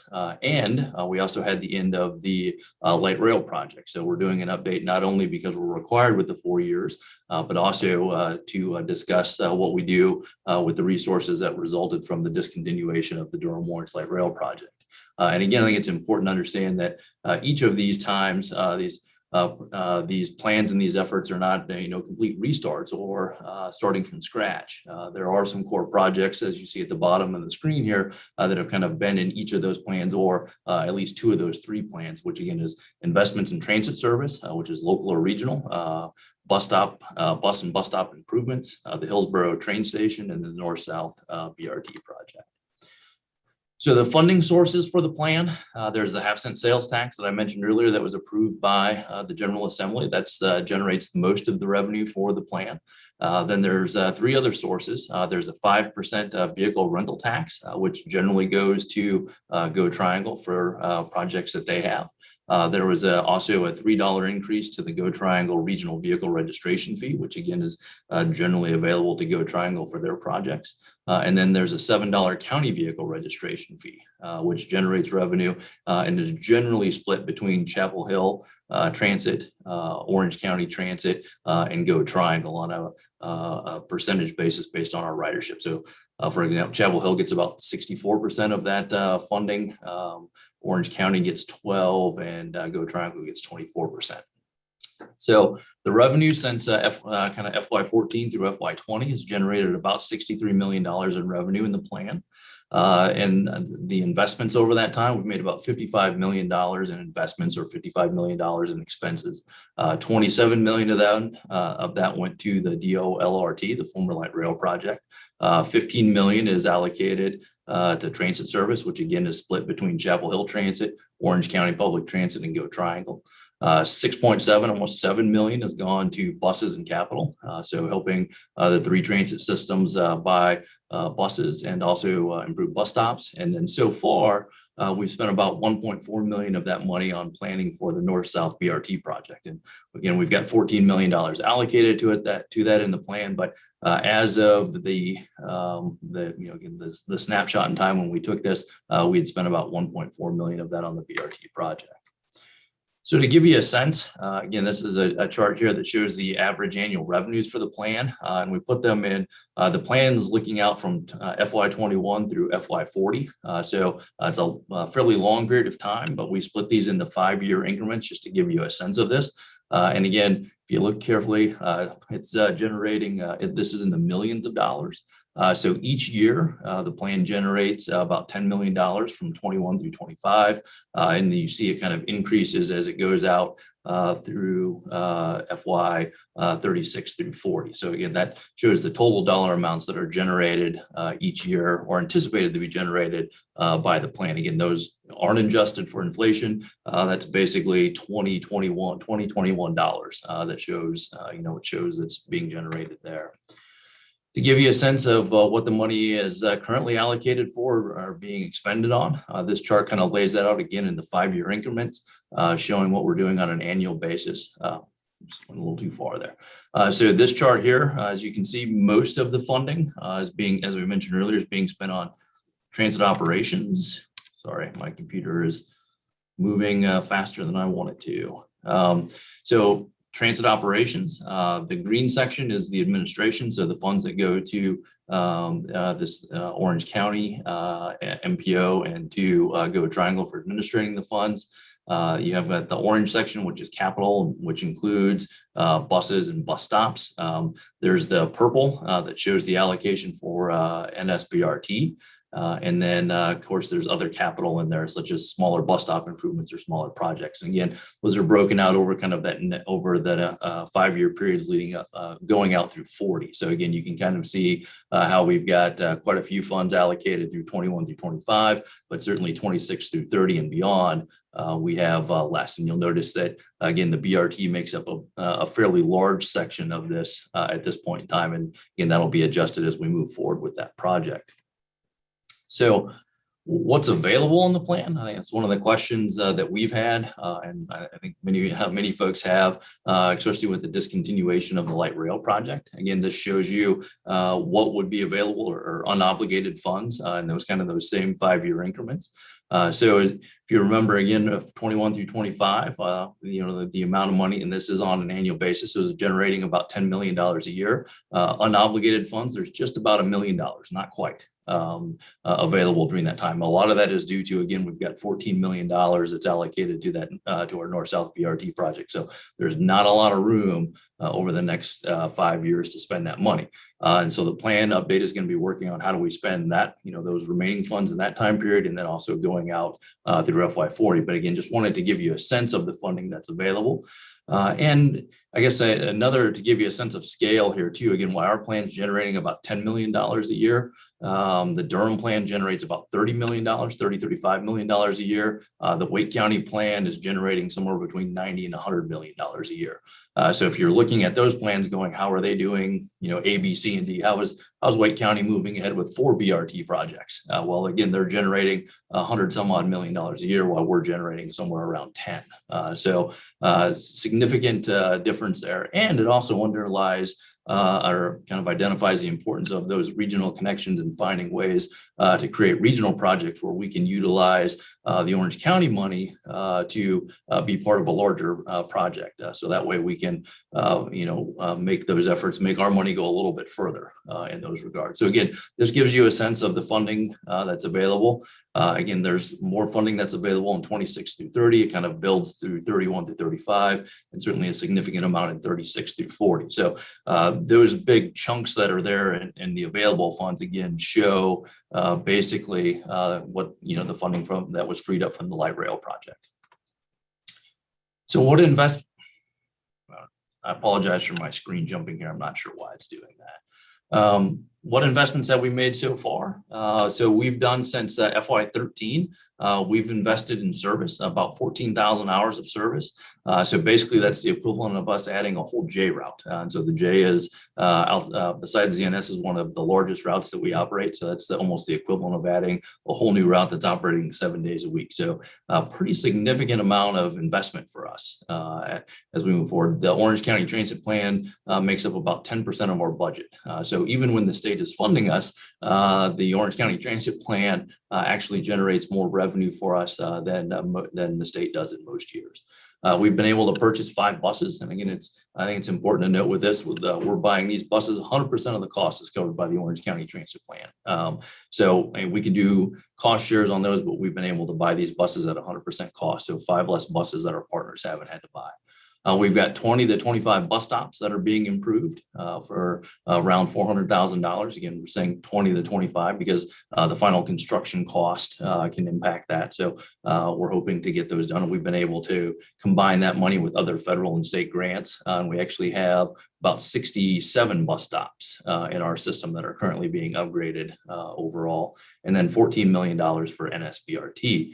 And how we've decided to spend these funds has been guided by the priorities that our transit funding partners have identified, which their interest since FY13 have been to provide service improvements such as evenings, nights, weekends, which is one of the reasons why we invested in Sunday service. This is a big part of that. Expanding access to retail, medical, educational, and other opportunities. Especially providing access for lower income and transit dependent residents, which is a reason why, again, we've invested in Sunday service and we've invested in improving weekend service and providing better service in the Rogers Road community, things along those lines. An interest in meeting peak hour service demands. Overcrowding is, at least pre-COVID, was an issue, and we anticipate that being an issue post-COVID. And then also covering costs of our existing services as our costs continue to rise, being able to use some of that revenue to pay for increased costs of those services. So the plan is being updated by, as I mentioned earlier, the county is guiding this work. They've developed a policy steering committee to provide a vision and goal for the transit plan update. The committee includes representatives from all of the municipalities within Orange County. Council member Mayor Pro Tem Parker is a representative for the town of Chapel Hill. And then Commissioners Dorison and Green are the co-chairs for the project. So where we're at with the update, here's kind of a basic schedule that we're showing you here. Phase 1 has generally been completed, and they're moving into phase 2, which is starting, well, they're into phase 1, moving into phase 2. So starting to develop conceptual scenarios, which is especially why the priorities and providing input on those are so important. So they'll be providing a couple different scenarios that will say, here's how we think it makes sense to spend the resources that are available based on all of the data and everything that the consultant team and the county have gathered.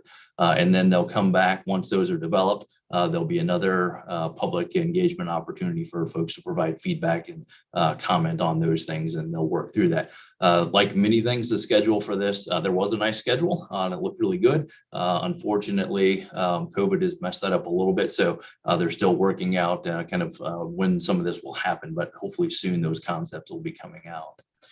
So what we're interested in, again, is your feedback on our priorities. Staff has identified several priorities for the transit plan, and we've shared those. We shared those in detail in the memo. I'm not going to spend time reading all of these to you, but we'll just hit a couple highlights. First and foremost, well, again, there's two kind of areas that we looked at. One is regional connectivity, which are services that either operate regionally across county lines and or provide connections to regional services across county lines, which we put NSBRT in that category because we feel it's not only is it a regional investment, but it also helps make regional connections. So we're interested in maintaining the capital funding for that and looking at ways to identify operating funding for that service. We think it's important to identify and prioritize investments, not only in local, but also regional transit for connections that are critical to us in Orange County, especially to Durham, looking at 15501 and then also looking at NC 54. We think it makes sense longer term to identify high capacity transit options, not necessarily fund, but at least between in the next couple of years, identify high capacity transit options that connect Orange, Durham, RTP, and Wake. We think that makes sense as we move forward. In the midterm, we think it makes sense, and we've heard interest from council and our transit partners in looking at transit and transfer hubs in key areas such as UNC Health Hospital area, East Town, South Road, and in the NC 86 area. And then also looking at how to extend the NSBRT down in the Chatham County, Chatham Park area as we look to, look years out. Long term, again, while we're looking between now and kind of FY40 for this sort of thing, we think it makes sense to begin planning our new transit investments for beyond that time period as well, too. Saying what are the corridors that we need to be looking at not only in the next 25 years, but kind of 25 years beyond that as well, too. From a local perspective, as I think we've shared with you before, we've got several unfunded local services in our short range transit plan. The plan identified somewhere in the range of about 3 million unfunded needs. I think the list that I believe the list that we showed you has that number at about 15 million. So we put 3 million in the plan because once we got to 3, felt that was a pretty big number. But again, just wanted to make sure folks were aware that the number is much greater than that. So we think it makes sense to fund those. Obviously funding bus stops and bus improvements, and then finding ways to utilize some of that funding to help invest in non-diesel, non-gasoline vehicles. In midterm, I think it makes sense to identify funding that we could look at to help with solar power generation, not only for our facility, but also for charging electric vehicles. And then looking at additional park and rides in the White Cross, Chatham County areas, as those are kind of emerging markets. They certainly don't have the same interest or the same impact on us as Durham and Wake do, but those are certainly emerging areas for us. And then again, long term is looking at ways to how do we invest and what do we look at kind of beyond 2030, beyond what our short range transit plan is currently developed.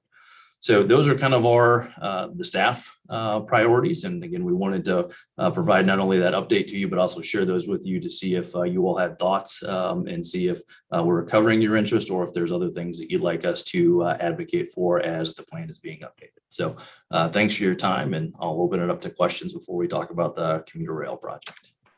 Thank you. Can you bring us back to full screen? Yes. Council, questions, comments?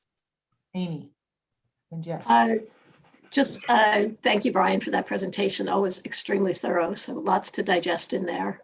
Just as we're, the mobile home park strategy has been a big topic of conversation, obviously, in town this week. And one of the things as we think about developing that strategy more fully, it may involve folks relocating out of town into the county. And I just think that it's important to start thinking about transit if that does happen, if that's one of the solutions that develops. So just if we can fold that in and be thinking about that moving forward, and how, I don't know whether that would help us plan for where we would want to have those people be living, so we could plan transit that would work for most of them, or but anyway, I think we need to start thinking about that in the beginning, because transit is such a big piece of the affordability pie. Sure, that's helpful. Thank you. We'll make sure and bring that up with county staff. We know that talking about the green track and service to that area is important as well too. So that seems to be part of that conversation. We don't necessarily, we don't know what is going to go there yet. So we don't necessarily know how to plan for that, but we know that that's something that we've identified from a staff level as we need to start thinking about ways to provide service, not only in that area, but also starting making connections outside of Chapel Hill and Carver, whether that's into Durham or into other parts of Orange County as well too. So yeah, that's and helpful. I think, Thank you. yeah, just making sure transit is part of that area of discussion, with housing, I think is really going to be key. Yes. Yeah, thanks, Brian. I have a few questions. The first was, do we have a sense for the American Rescue Plan? Do you have a sense of how much money is in there, how it will be administered and divvied up? Yeah, so we've been, transit has been fortunate, not only with that stimulus, but the previous stimulus. So we actually have a couple of projects that we're moving forward, or grants that we're moving forward with that funding in it. So our partners have not discussed how to utilize the newest round of funding yet. They'll be talking about that as we have our budget conversations. Generally what they agreed, so the first round of funding under CARES Act, we got about $6 million, just shy of 6 million. And basically that covered the state shortfall. So you may recall the state took about $3 million from us at the start of the year. So thankfully this funding was available. It covered that, has covered quite a few of our expenses related to buying UV systems for our buses and keeping our operators and customers safe. So that money is generally obligated. There was another round of funding that is available. There's about 5 million of that. We've talked with our partners about utilizing that to buy capital or to purchase vehicles. For the last 2 years, we've not bought any new vehicles. One this year because of COVID and other challenges, the previous year because of budget challenges. So utilizing those resources for capital, there'll be somewhere in the range of $6 to $7 million, probably under the newest stimulus package. And our partners will discuss that over the next couple months as to how best to utilize those resources. Okay, great. So TBD how it's going to be divvied up, but some backfilling, and then we kind of have a sense that it's 6 million and then 6 million again. Yes, and we can send you, and I apologize for using kind of round numbers at this point, but I can forward you all kind of some of the emails and information that we've shared with our partners as well too, so you can kind of see some of those dollar amounts that we're expecting as well too. Yeah, that's exciting. Okay. My next question is, I know that there's been interest in the town staff having a vote on the staff working group. And is it still the case that Go Triangle, Orange County, and the MPO are the voting members at this point? And if that's the case, how do we get it changed?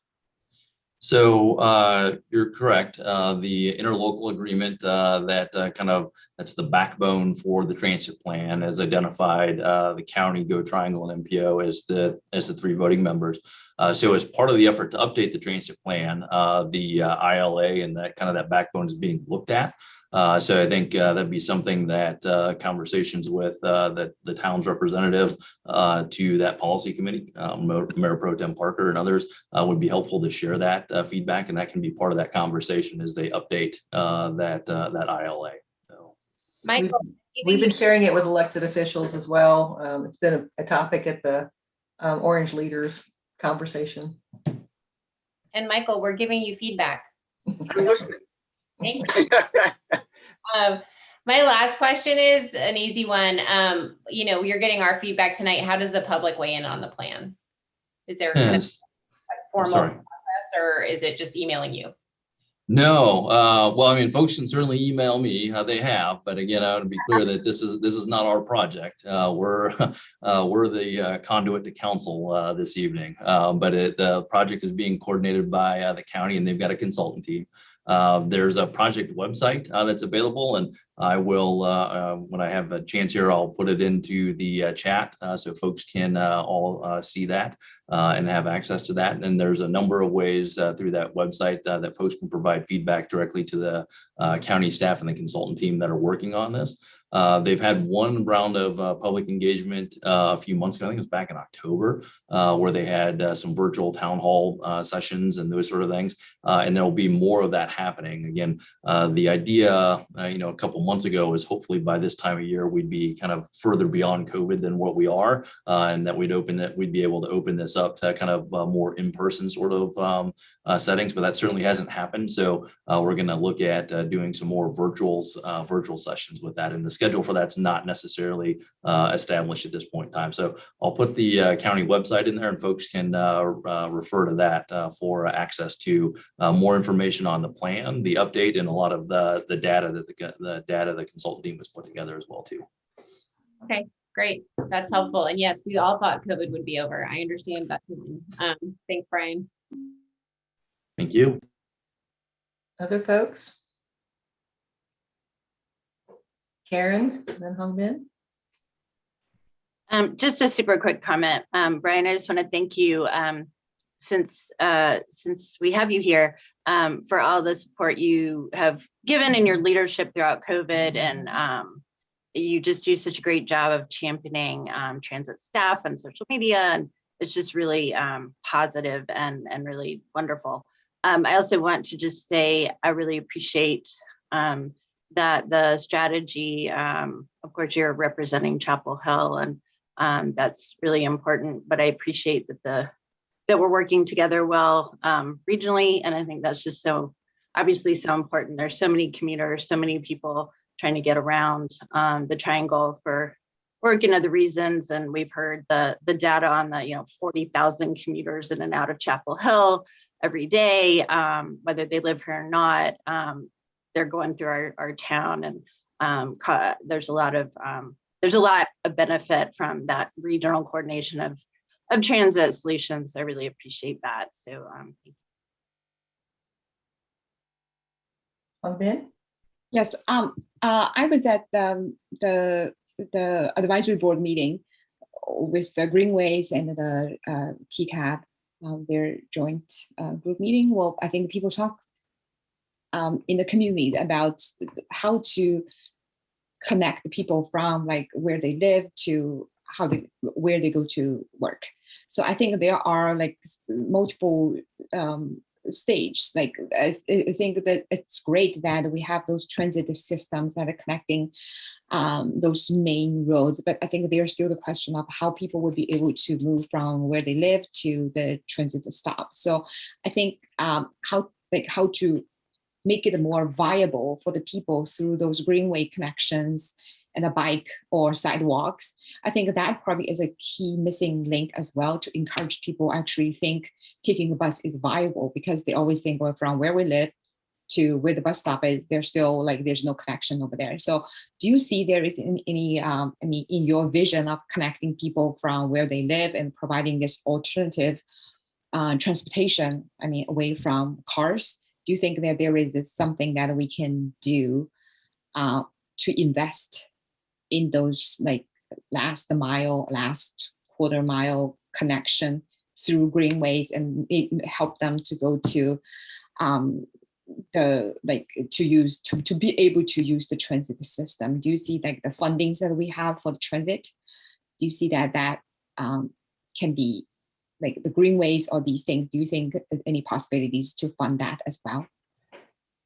So that's a really good question, and it's something that we are really supportive of and believe is absolutely critical. As you've probably heard me talk before, a community that has good pedestrian and bicycle facilities is a good transit community. And without those things, it's you can do transit, but it makes it harder. And there's not only from just not only just from a transit and sustainability standpoint, but certainly from an equity standpoint. So we could talk about this for a really long time. I think the short answer to your question is the funding from the transit plan is going to those sort of improvements. For example, the transit plan helped fund the Rogers Road sidewalk, which included the sidewalk and the bus stops. There's money in the transit plan that's funding the South Greensboro sidewalk in Carborough, where there is no sidewalk today. There's a crazy goat path that folks walk up and down and risk their lives doing. There's funding in there, as I mentioned earlier, where we're doing bus stops.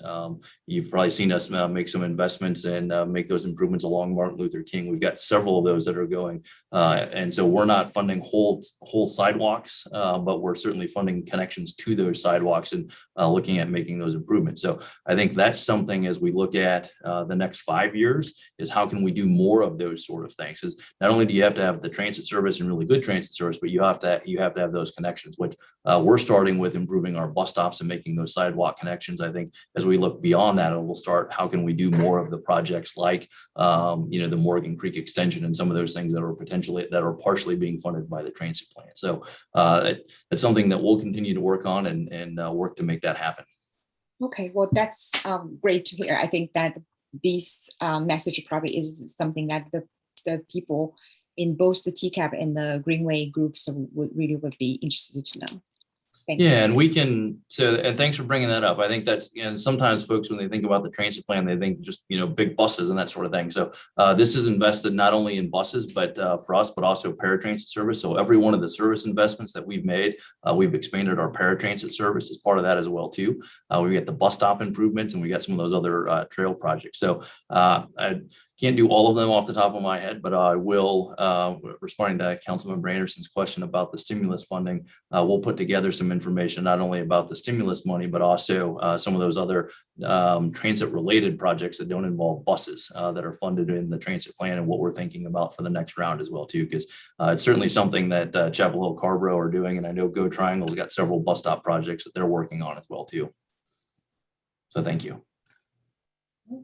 And also, while I have the floor here, I didn't have a chance to say thank you to Councilmember Stegman for her nice comments. We'll pass those along to the team. It's certainly, I get to be the face of Chapel Hill Transit and be the person that puts out stuff on social media, but nothing that I do doesn't happen without the good folks that work with me to make that stuff happen. So thank you for that. And appreciate all of your support and all of our other transit partners in supporting us as we've gone through this COVID challenge. It's certainly been an interesting one, and we appreciate all of your support in making sure that we're able to keep our team members and customers as safe as possible. So thank you.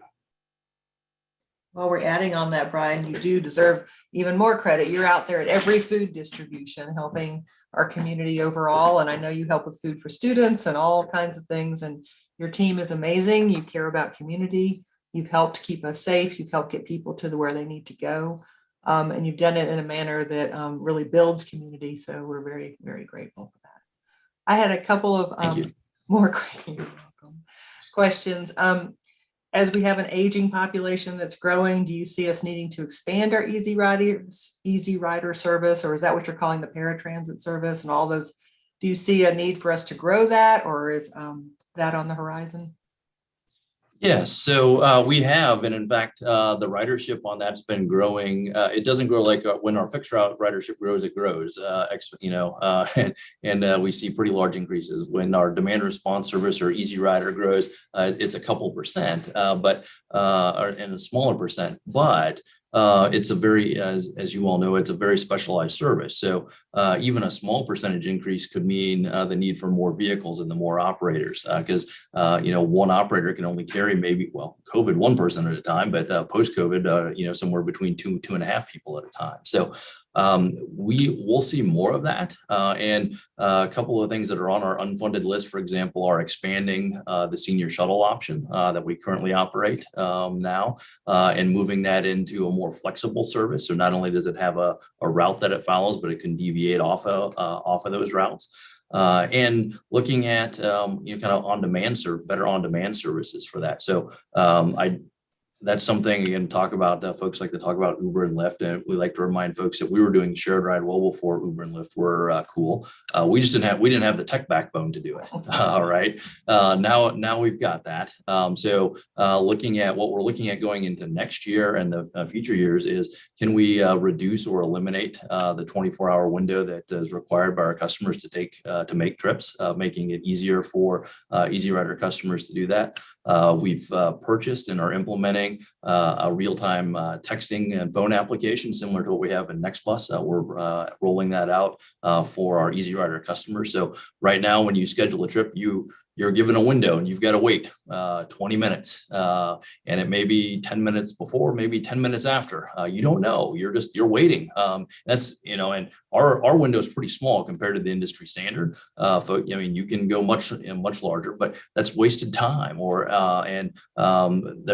It used to be a challenge. So we're investing in that tech, and we'll be rolling some of that stuff out soon. And I think there's going to be more of those connections, and looking at ways to improve our partnership with Go Triangle and how they're providing connections. So right now, our folks, if somebody's taking a trip to Durham or Raleigh, we pick them up. If they're coming from Chapel Hill or Carrboro, we pick them up at their home. We take them to a location, usually around the hospital or Eubanks area, and then we transfer them to a Go Triangle vehicle, and then Go Triangle takes them to where they're going, and then Go Triangle brings them back and transfers them to us. It's worked for years, but it certainly is not efficient. And if you've ever had to use a service like that, or even have someone that does use it, it's incredibly challenging. And so finding ways to where we can partner with Go Triangle, and they do this in other places, we need to make this partnership work for us, is where they come in, they pick those folks up, and they take them to where they're going, and we pay for the portion of the trips that are in Chapel Hill and Carrboro, and they help take care of some of the rest of that sort of thing. So those are some of the things that we're going to work on, not only as part of the transit plan, but just in general, that we're working on kind of agency to agency. Okay. Thank you. And also, are we looking at all at the connections to Alamance County? We know we have an increasing number of folks. We've talked generally about a park and ride out on West 54 or some kind of scenario to help reduce traffic coming in and increase transit. But are we looking at that as part of this plan? Yeah, so it's on the list, and I think if you look at the regional connections report, there's more data in there, more information than you all want. But it does identify that as a need, not only to Alamance, but also down in the Chatham. And it's certainly something that we need to be looking at, maybe not in the next 4 to 5 years, but certainly kind of in that 5 to 10 and beyond horizon. Is what does that look like? What does that service look like, and how do we start doing that?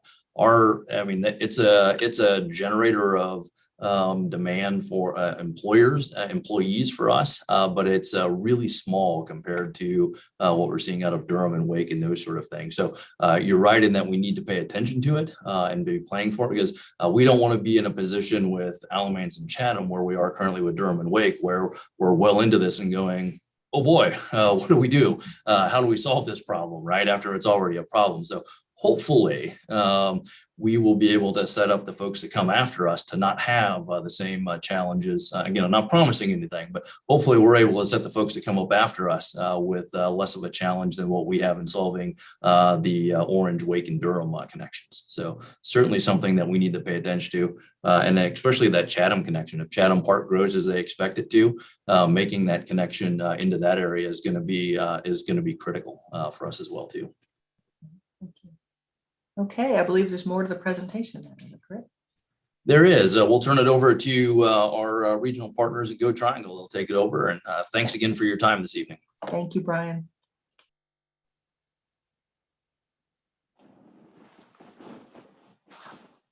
Okay, thank you, Brian. My name's Chuck Latuka.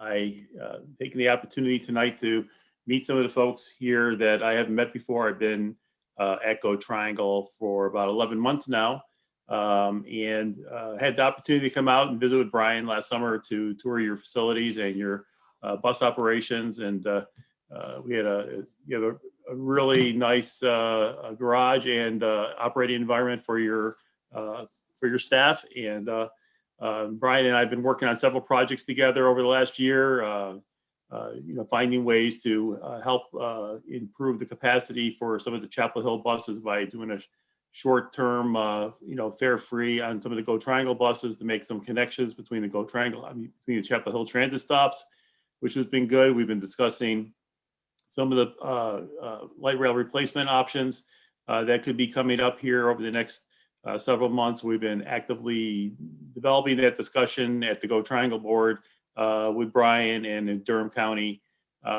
folks and Durham City folks. And so a lot of good partnerships here to be had between Go Triangle and Chapel Hill Transit, and helping people make their connections. Tonight, we're going to talk about commuter rail plan, that study that we're doing. We've been working on the study since last May. It's phase 2 of a 2-phase study. And it should be done by end of the year, if everything goes right, to look at building a commuter rail system from East Durham all the way out to Garner and perhaps out to Clayton in Johnston County. 43 miles in total if we go to Clayton, 37 if we go to Garner.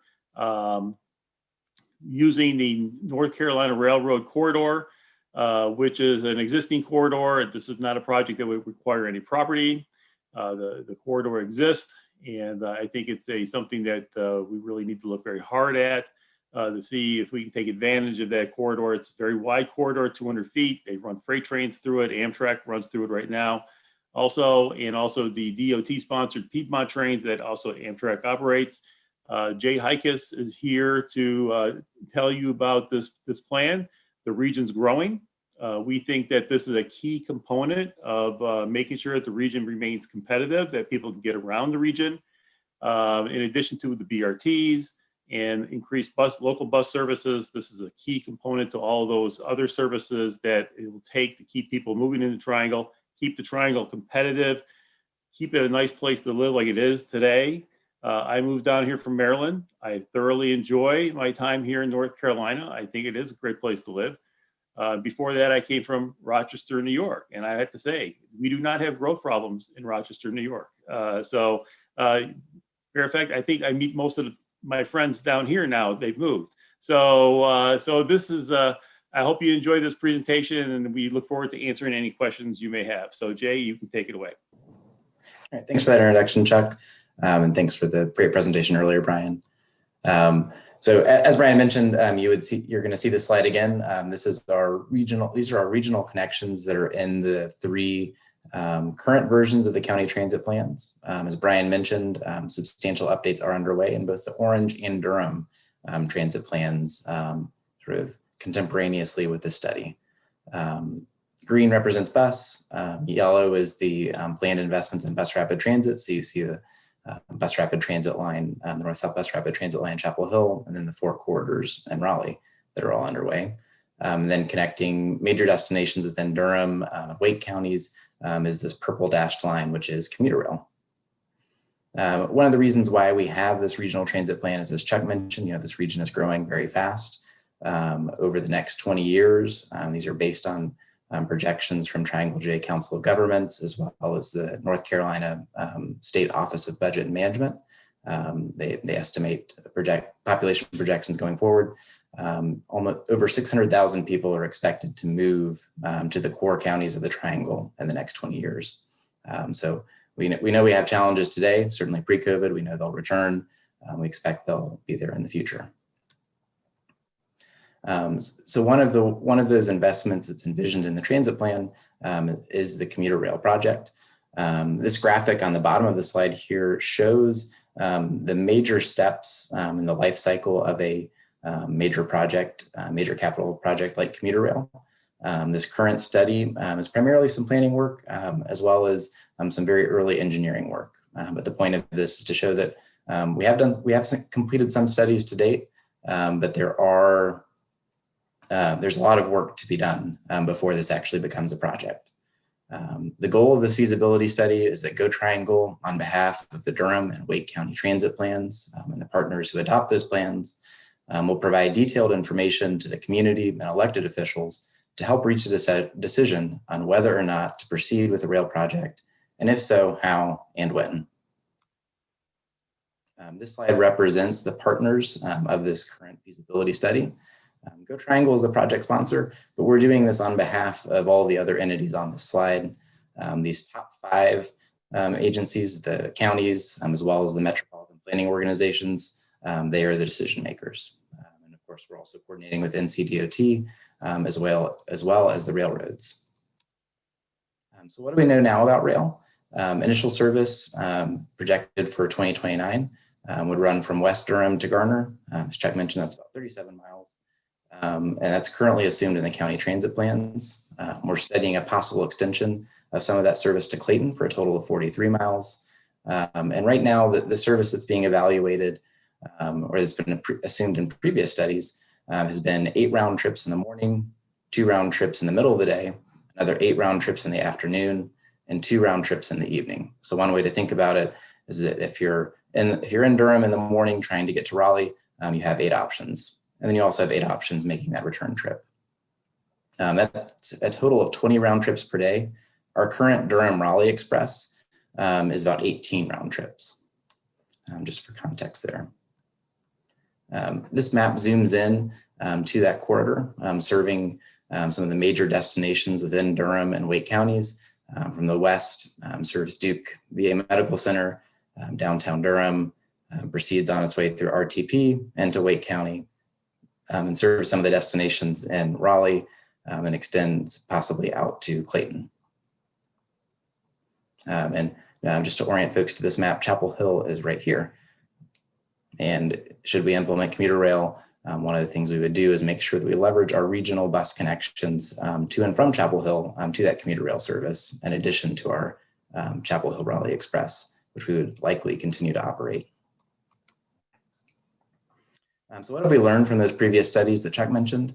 By about 2040, we'd expect that there'd be over 10,000 trips on commuter rail. That compares to just over 2,200 today on bus routes that are operating in the commuter rail corridor. The trip time between Durham to Raleigh on the rail project would be somewhere between 45 and 50 minutes, which represents a pretty substantial time savings over that current Durham-Raleigh Express, which of course is subject to peak congestion. And then in terms of how much it would cost to build, this is year of expenditure dollars, which are basically inflation adjusted dollars in the year that they're spent, would be $1.8 billion for the shorter segment from Durham to Clayton, then going to Durham to Garner, and then going to Clayton would add about $300 million based on this initial estimate. And then to operate the project, it would be about $29 million in annual operating cost. For the shorter segment, going to Clayton adds, increases the cost up to $37 million. And we're evaluating how much service wants to go to Clayton, how much service how much service can be supported. So that number may be a little bit lower. But this is just to give a sense of what we've learned from those previous studies and what we are doing a lot more detailed work now to refine these numbers. There's 3 major sort of categories of 3 major components of the things that we're working on now. The first is what we'll call rail analysis, and that's really looking at the project itself. So understanding precise stop locations, the number of trains, the schedule, the amount of infrastructure that's needed to support that service and those stop patterns. So things like tracks, track switches, bridges, vehicles, maintenance facility, that type of thing. And then also we're doing some detailed work on refining both our ridership estimates, as well as understanding the capacity of the train tracks within the existing corridor to support this new commuter rail service, as well as the existing passenger trains and freight trains. The second component of the work we're doing is what we're calling the opportunity analysis.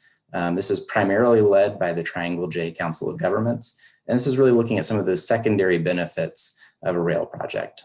So the first focuses on affordable housing. The second component of that is looking at job access and understanding people's travel patterns. The third is looking at land use and understanding the potential to create walkable, connected communities around the transit stations. And then there's also a economic development report that looks at the job creation potential. And the third major component of our work is in public engagement. And I'll provide a brief summary in a couple of slides here. And we also have Liz Raskoff, our public engagement supervisor, on the line to go into any details should you all have questions. And I also want to mention that in addition to some robust public engagement, there's also a lot of engagement with the business community, with colleges and institutions, our local governments, and of course the railroads. Just as an example of one of the rail tasks, one of the rail studies we're working on right now is engineering analysis in places like downtown Durham and downtown Cary. And this is sort of a preliminary engineering look at some of the places where we know that there are challenges along the corridor. So we know that it's likely that we'll need an existing track. So we really want to make sure that we understand what it would take to add that track and how that impacts the areas in and around downtown. What are the impacts to the roadway crossings? Does it back up traffic? Does it affect the utilities, particularly stormwater and sewer? And also, does it make it harder to cross the tracks? If you're going to a ball game at the Durham Bulls Athletic Park, or going somewhere else on the south side of downtown, are you able to easily get to the north side of downtown still? And we have similar questions that we're answering in Cary. So that stakeholder and community engagement is also a key component of this task. And just to sum this up, really what we're trying to do with this task and really across this phase of study is understand the critical project success factors, understanding what it will take to make sure that this project actually is viable and achievable. And making sure that we have plans to address any challenges or risks that we identify, so that something doesn't pop up later down the road should this project move forward. As an example, changing gears here, as an example of the opportunity analysis that TJ-COG is working on, and to a point that Councilmember Ryan made earlier, it's really important to think about transportation options when we look at affordable housing. So one of the things, and this is actually a requirement that the Federal Transit Administration has for large capital projects, is to understand where permanent affordable housing is and where it could go in the future if this project is implemented. So the image on the top right shows locations of existing permanent affordable housing in downtown Durham. Excuse me. And then we also have some companion images and reports that show some of the large investments that Durham has planned for affordable housing within the corridor. And then that last component, and I'll just highlight a few items here. There are 3 phases or 3 rounds of our public engagement. We've just wrapped up this first round of engagement this past winter. As a result of COVID, this is primarily online. There's a very robust social media targeting email campaign, as well as distribution of paper handouts to folks. But our engagement staff and our transit partners, as well as our community partners, really did make a concerted effort to make sure that we were also there in person, and that people who may not have access to the online survey had that opportunity to provide their input. So there were a number of community pop-up events, a number of partnerships with community organizations providing essential services such as food distributions. And then also we had some of our staff out at some of our busy transit stations along the corridor. There was a lot of information put into the survey to help people understand what this project is, what we're studying. And I want to highlight that before people took the survey, they were taken to a webpage with a lot of information. And folks on average spent over 3.5 minutes looking at those materials, which in this day and age, that's a lot of time to spend on a single web page. So we're hoping that people were really absorbing and engaging with that information. And we think they were, because we got over 2,700 unique participants in the survey and over 5,000 related comments to the project. Just an example of one of the questions that we asked and some of the results we got. We purposely tried to, and credit to Liz's team, and I'm not sure if Scott's on the phone, but credit to our public engagement communications team for coming up with these questions and for spending the time and effort to categorize our responses. But we really wanted to ask people, ask people open questions so that they felt comfortable responding with what they knew about the project and their honest opinion. So this question tried to get at what people thought either benefits or some of the negative costs of the project might be. Responses were overwhelmingly positive in the survey across the region. We had about 87% positive response rate. And some of those positive things are listed on this slide. People saw the project as a way to address congestion, to support a clean environment, better connect people, and provide alternatives to driving. And as mentioned, Liz Raskoff is on the call and can certainly speak to any questions that folks have. And we have a few more backup slides too, if folks are interested. So the end of the study, which Chuck mentioned, will be at the end of this year. Our hope is to achieve regional consensus on the following. That is the project concept. So basically, what is the project? How we're going to pay for it? Does the community support this project? And do we have the support from our critical partners, particularly railroads, local governments, and third parties that are immediately along the line? And the outcome of this study is a decision point. And it's a decision on whether or not to undertake engineering, final design, and construction, including the FTA project development and environmental review processes. And with that, I'm happy to take any questions. Thank you. Can you bring us back to full screen, please? Actually, may I present one more slide? I just Sure. So I've given this presentation twice today, and one version ended at this slide and one kept going. I did want to highlight, so commuter rail, sort of best case scenario, if we move along at our current schedule, is about a little over 8 years away. So I did want to highlight some of the shorter term regional transit improvements that we are working on. A lot of these are in partnership with Brian and his staff, and we're really excited about them. The first is finding a way to get the funding to extend the D route to Patterson Place. The reason we are excited about this is it provides for that connection from the local service to regional service. It also allows Go Triangle to realign some of its service so that we can create consistent service every 15 minutes between Chapel Hill and Durham at rush hours. And we can do that on the Go Triangle routes without a whole lot of extra costs. There's obviously some costs to extending the D route, but it's I think a great way to sort of leverage that partnership between local and regional service to provide better service to everyone. Also, we've just received, or the MPO board just awarded Go Triangle a little over $400,000 to construct, design and construct some pretty substantial transit access improvement that would allow routes 400 and 405 to provide service to the Wegmans and UNC healthcare area. Right now, the buses drive past there, but they don't stop because the road is too busy, and we're not able to stop a bus on 15501 without a safe place to do so. So this would allow us to do that, and it would also allow a connection between that regional service as well and the local CL route, which serves the Easttown area. Just for safety enhancements there too, like you said. Say what? It was also for safety enhancements on the intersect for pedestrians to cross and get sidewalks and get to the bus stop safely, things like that too. Yes, absolutely. Because to several council members' points, we absolutely want to make sure that it is safe, comfortable, and convenient to access a bus because people won't do it if it's not.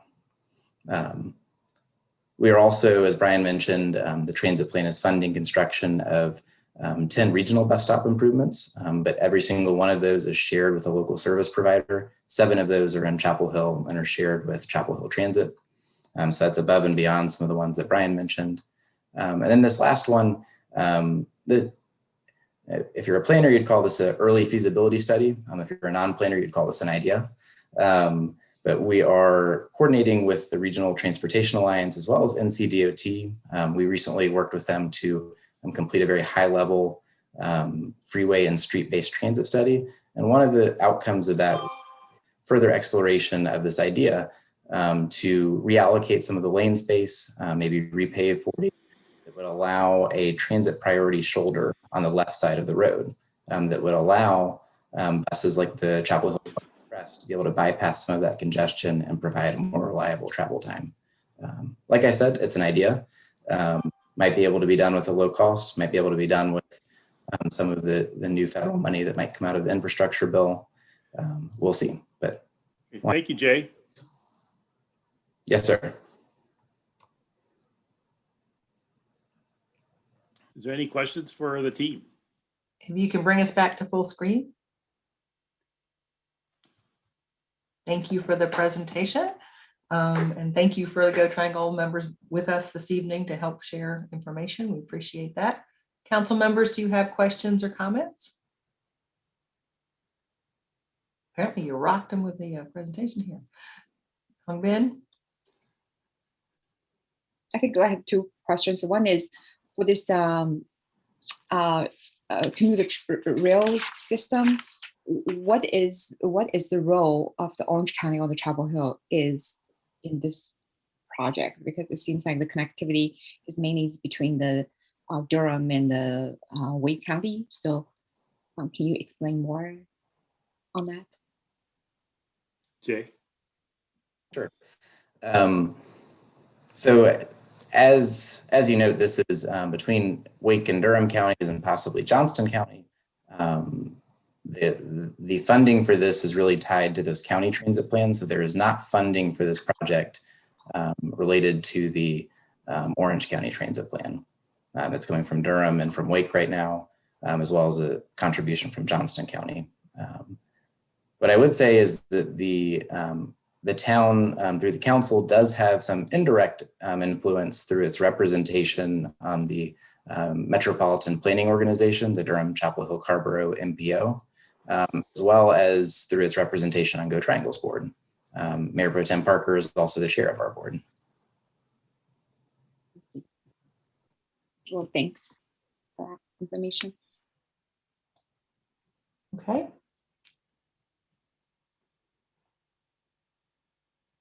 All right.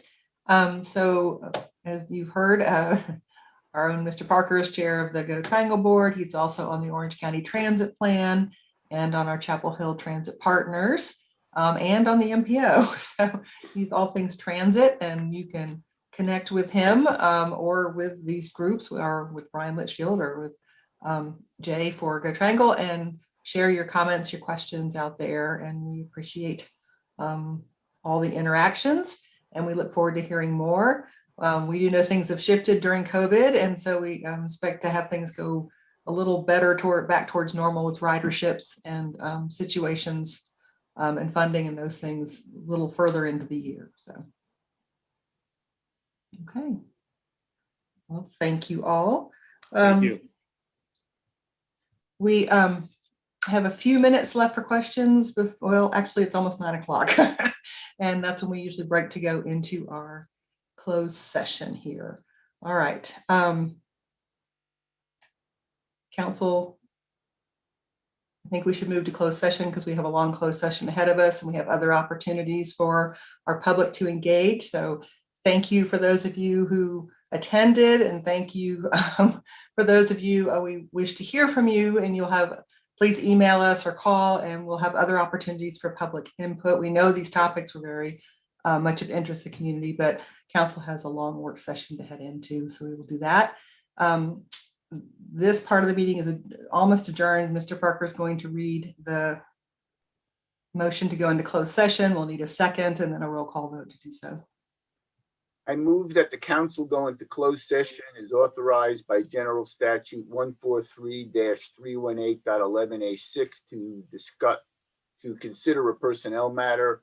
At the conclusion of the closed session, the council will adopt a single motion to end the closed session and adjourn the meeting without taking further action. Second. Yeah, but say who said, I heard Jeff. Okay. All right. Motion by Mr. Parker, second by Ms. Anderson. Roll call vote. Mr. Parker. Aye. Ms. Anderson. Aye. Mr. Boynton. Ms. Gu. Aye. Mr. Nguyen. Aye. Ms. Ryan. Aye. Ms. Stegman. Aye. Mayor says aye as well.